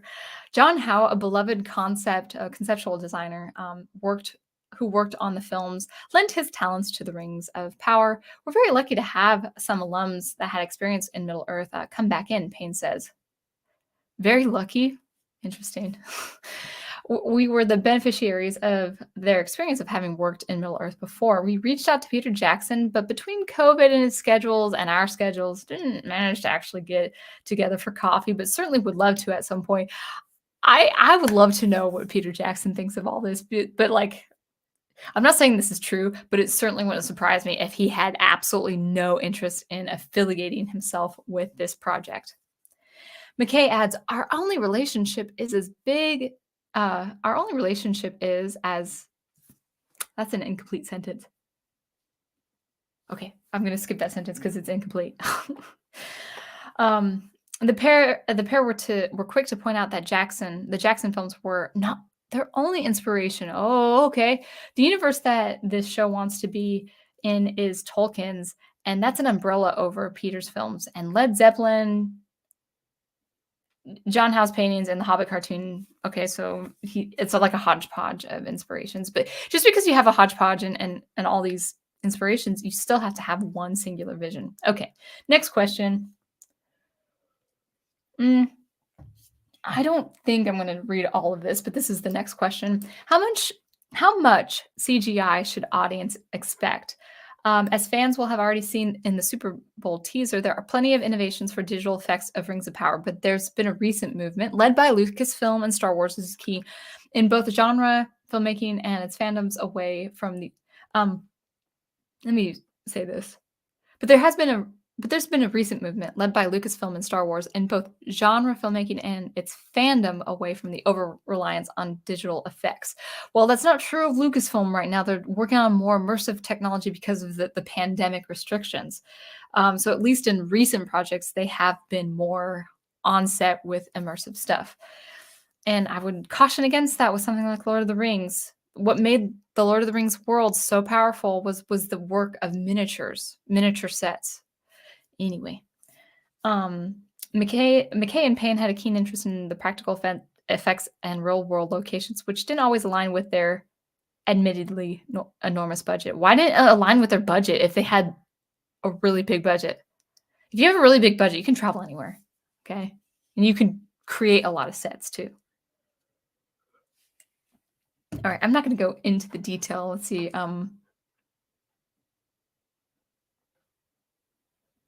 Okay, that's just technical stuff. If I find something interesting, I'll definitely go ahead and bring that up at another time. All right, question number 3. What exactly is the source material here? So just in case to clarify, let's see what they say. So what did Amazon buy? We have rights solely to the Fellowship of the Ring, the Two Towers, and the Return of the King, the Appendices, and the Hobbit, and that's it. We do not have the rights to the Silmarillion or the Unfinished Tales. That's good. And the History of Middle-earth. That's also good. Or any of those other books. That's great. They spent a huge chunk of money for very little. That takes a huge chunk of lore off the table and has left Tolkien fans wondering how this duo plans to tell a second age story without access to those materials. This is a perfect gateway for building fan fiction, not the actual canon.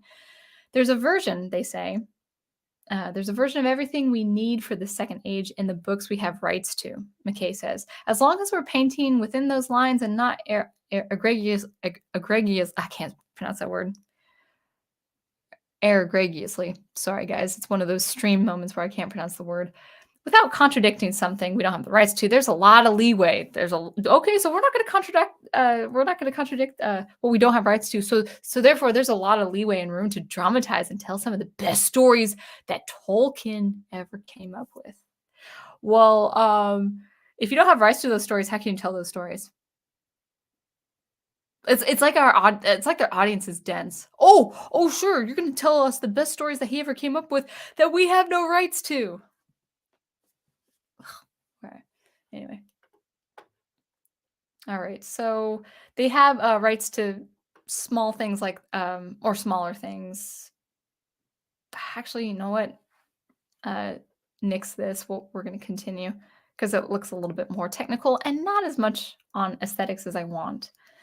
I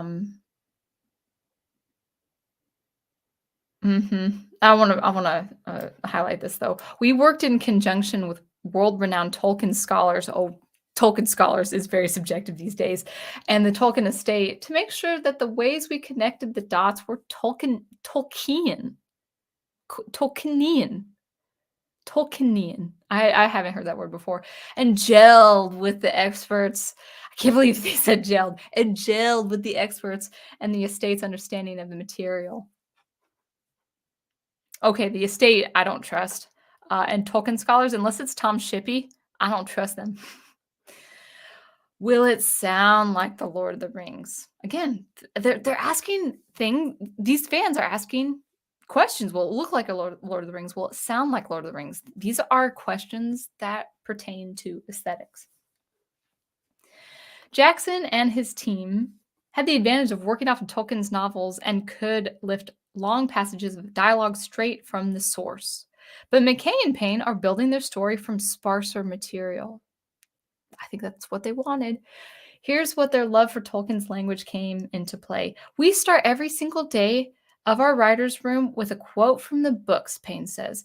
Every day in production, a quote from the books gets emailed out. Gosh, this can mean anything. That season, one writer's room was packed with talented minds who know a thing or two about creating in the genre space. Game of Thrones. So this guy is involved. This Game of Thrones guy is involved. Okay, that's a red flag. He worked briefly to get the project started, and Jason Cahill from Fringe. Okay, so he worked with John Noble, Halt and Catchfire, um, Stephanie from Thor Ragnarok, Folsom, Justin Doble from Stranger Things. Okay, Thor Ragnarok is not high fantasy in the way that Tolkien is. It's not even high fantasy. It's mythological, but it's Marvel. It's not high fantasy. Stranger Things is not high fantasy. Stranger Things is speculative. Breaking Bad, Hannibal, Star Trek Discovery. I actually didn't read this, guys. This is me reading for this, looking at this for the first time. Okay, wow. So some talented individuals working on these projects. So guys, let's pack this. Let's put this.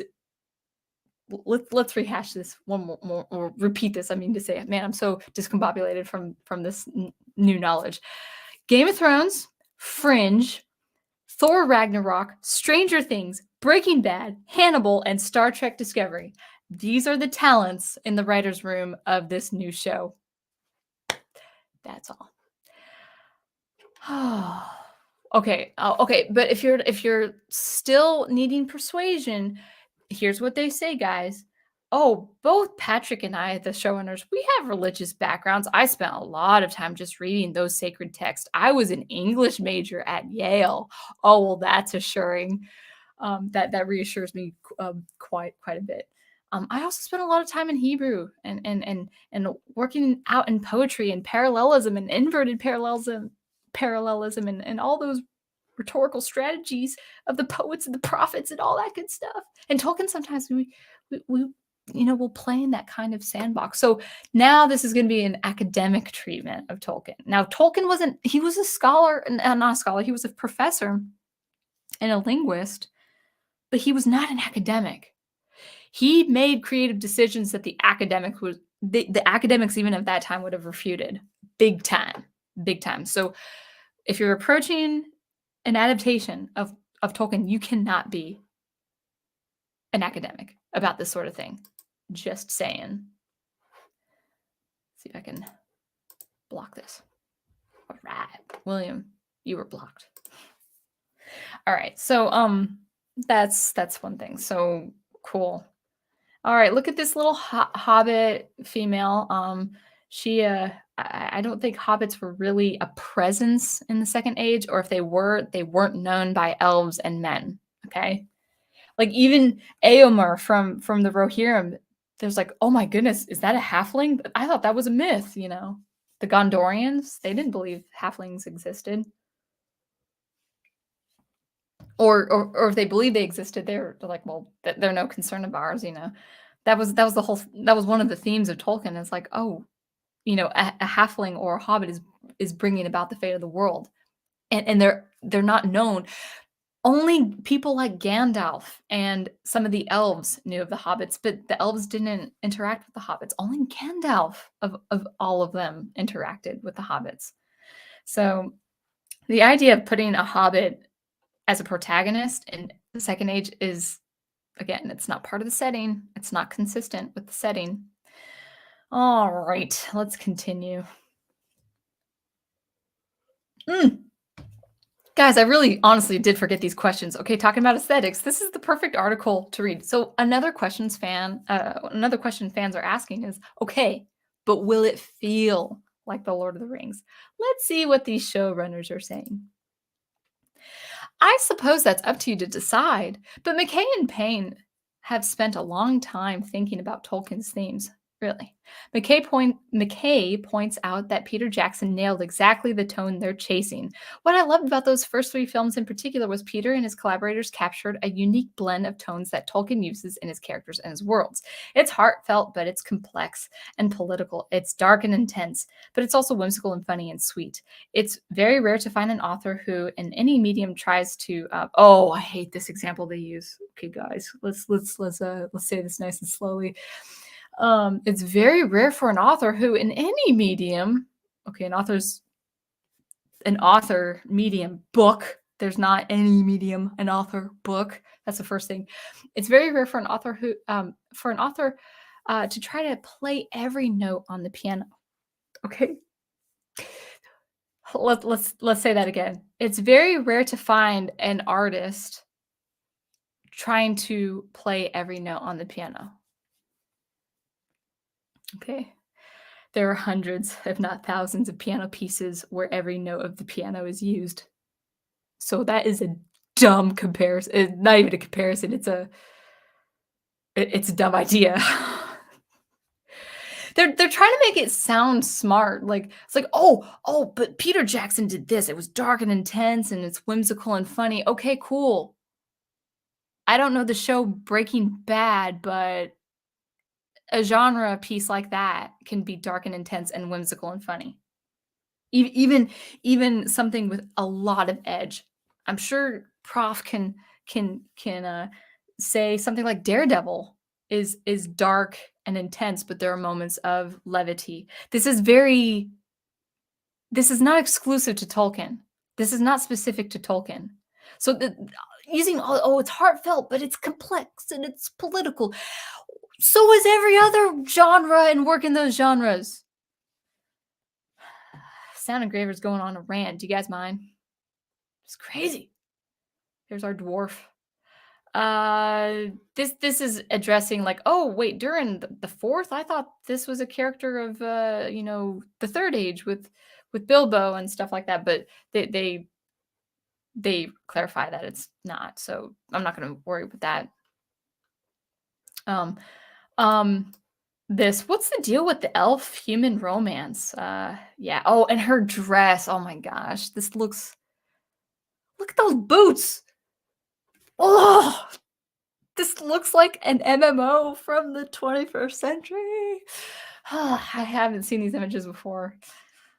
I'm getting ticked. So anyway, what was I saying? Tolkien fans maybe okay. This is a paragraph I remember finding a little condescending. Condescending. Yeah, that's what I said. Tolkien fans may still be scratching their heads over the interspecies love triangle in the Hobbit trilogy between Legolas, Tauriel the elf, and Kili the dwarf. Okay, first of all, I love Lord of the Rings, the trilogy. I did not care for The Hobbit, and that love thing between Tauriel the elf and Kili the dwarf, I think was just so out of place. It just felt really contrived. It just didn't feel it didn't feel necessary to the story.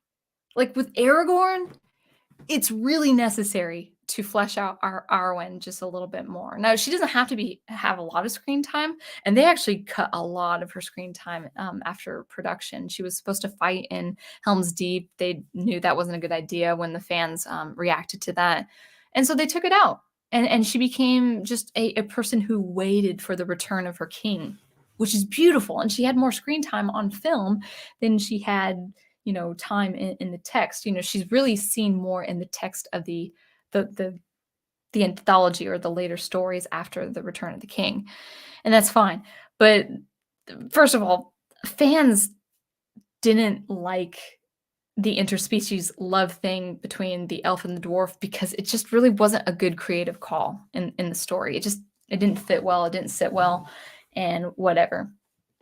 So fans wouldn't be bothered by an interspecies love thing between an elf and a dwarf because here's why they have to educate us, guys. It was the invention. It was an invention of Peter Jackson. This whole elf dwarf thing. Legolas, I did not like Legolas in The Hobbit. It just didn't work. His character didn't work. Same actor, but he didn't seem like Legolas to me at all. Anyway, back to this.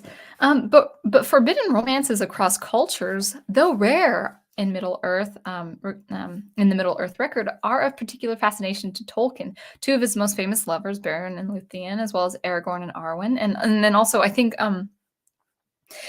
Erendil and Elwing. I think Elwing was an elf maiden, and Erendil was a high lord of men, if I remember that correctly. He was the only man to journey to the Valar and be able to have their blessing.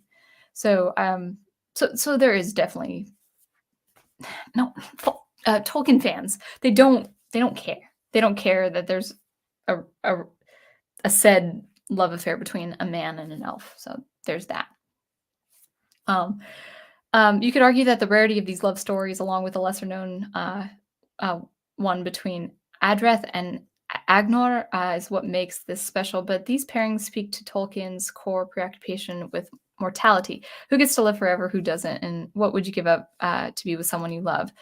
So they have this one with the elf Arondir and Bronwyn. Bronwyn sounds like something out of Dungeons and Dragons or oh, what's the Elder Scrolls or whatever. It doesn't sound like a Tolkien name. The wind part sounds Tolkien, but the Bronwyn doesn't sound Tolkien. Anyway, all right. This sounds like a lot of made up story. What of Tolkien's can one expect? The truth is it's all here. We told Amazon we wanted to do 4 or 5 stories that are big epics in the Second Age, McKay says, starting with the Forging of the Rings. At the center of the origin is the famed elven smith Celebrimbor and a younger Elrond. And so they're talking about that. So they're going to talk about 4 to 5 epic stories. Okay, we'll continue. Yeah, let's talk about the Elrond and Galadriel. Oh my goodness, it's midnight. Ah, man. All right, I can't believe it's midnight. We'll continue and then we'll definitely wrap it up. Oh, this is a lot. It's a lot. Oh, there's so much. Dang it. Okay. We're gonna get through this real fast. Yeah, okay, let's Elrond, okay, he doesn't look like Elrond. He's not sure of himself as Hugo Weaving's character is. Okay, the second big part of the story is the rise of Sauron himself when he was a physical villain. No word yet on who might be playing the Dark Lord in his younger, more seductive phase. Yes, guys, in case you didn't know, and this is what it says. Yes, Sauron the Flaming Eyeball was once canonically hot. Or in the words of Tolkien himself, which are better, fair to the eyes of men. We already explained that, so never mind. Well, oh, and then he might be hiding in plain sight, or he may be yet to come, but Galadriel's search for him takes her, and eventually the strange human she's encountered, Halbrand, because I guess Celeborn couldn't be part of her story. Her husband, he's not important, right? But again, like Ahsoka with Thrawn, like Ahsoka has to pursue Thrawn and Galadriel has to pursue Sauron. It's like, oh my gosh, I can't. These were stories I would write as a 5th grader. It just sounds like Galadriel doesn't have to see Sauron. She just doesn't. It's not necessary. Anyway. We'll continue on. Yeah, so basically all of this is kind of education. Like, oh, we're telling you this is so you know how much we know about the lore. Let's talk about Galadriel. We'll probably adjourn with this paragraph because I don't know if you guys are staying. Oh, I'm still surprised you guys are still here. But let's go ahead. I might not be able to get through all the comments, but let's actually just wrap it up with thoughts on Galadriel. What's up with warrior Galadriel? Is this in the books? Over the years, Tolkien adapters have had to get creative in order to include his female characters in action. No, that's not true. Tolkien had Luthien. He had Éowyn. He had another sword maiden. But even without the sword, you had very capable, very regal women in his work. And guess what? You had women who really messed up, like really screwed up too. He had his hand in regal women and powerful women, but he also said, hey, women fall short too. But no. We can't have that with this up-and-coming Galadriel, this up-and-coming warrior who could take on Sauron. Man, oh, makes me mad. I didn't know I was this much of a Tolkien fan to get mad at this. Liv Tyler's Arwen makes a riverbank stand against the Nazgul in defense of Frodo. Okay, we know that. Evangeline's Lily, her warrior elf Tariel. I didn't really care for her character. But Eowyn, but no living man am I. Showdown with the Witch King. Yeah, you forget to mention Mary too, who was not also a man. He was a hobbit. There's more meaning of Eowyn slaying the Witch King than they're bringing up here. So they're let's see. Let's just continue reading. It's straight out of the books and shows that Tolkien was at least somewhat interested in women who pick up swords. What do you mean somewhat? Whatever. As does his description of Galadriel during the many thousand years of her long youth. Tolkien claimed young Galadriel could match strength with most male counterparts. Yes, with diplomacy and power of preserving a plot of land. In a letter he wrote, she was then of Amazon. In a letter, Amazon disposition. I think this is the myth of Amazon, like the athleticism of the Amazon women. She was that of the disposition and bound up in her hair as a crown with taking parts in athletic feats. Okay, cool. So she was competitive. She was strong. Awesome. That is how she got her name Galadriel, which means maiden crowned with gleaming hair. In the Unfinished Tales, it says Galadriel looked upon the dwarves also with the eye of a commander, seeing in them the finest warriors pit up against the orc. Yeah, so cool. She's got presence. That's great. Now this, oh my gosh, these are the showrunner's words, guys. I hate saying this. This is kind of vulgar for me to say, but I'll just say it anyway. She's full of piss and vinegar, and she's got a sword that's broken because she's killed so many orcs. That's not Galadriel. That's not even an elf. You don't have spunk like they're describing here. This is really insulting to her character. This young, hot-headed Galadriel, how did she ever become that elder stateswoman? However, indeed. You tell me. And if you don't show that in your story, and I'm not gonna watch your story because I'm just not, but she jumped from this character with this disposition to this character like magic because she's an elf. What's more important than Galadriel's armor and weaponry is the turmoil of emotions we see raging inside her, having already survived multiple attacks by Sauron and his predecessor Morgoth, and losing her brothers in the process. This internal conflict still lingers in the striking Fellowship of the Ring sequence, where, tempted by one ring, a booming Kate Blanchett goes photo negative. Okay, that has nothing to do with her being hot-headed and bitter. She's tempted by the One Ring to have dominion over the earth so she can protect it and preserve it, but she becomes aware that she would be corrupted in the process. That's all. That's the whole thing of the transformation. It's nothing that she's, this is because she's bitter and hot-headed. It's not. And of course you know the quote of that, and you know Kate Blanchett with that scene and all that. All right. More stuff. She has a lifelong flirtation with darkness inside of her, and even in her later years, she remains one of the few people that Sauron fears. Sauron fears Galadriel because Galadriel has preserved a very wide space of a wide dominion of land, and preserved it as the days of old. And she's powerful because of that. She's powerful, and the preservation is proof of that power. She's also a ring bearer. Sauron fears her because the elven rings could not be tainted by his influence. She's not gonna, I'm gonna show you, like Ahsoka, It's like, no, it's the exact same thing with Ahsoka and Darth Maul, like, I'm not rooting for you, now get going. It's exactly the same thing here. Like, you're nothing to me, Sauron.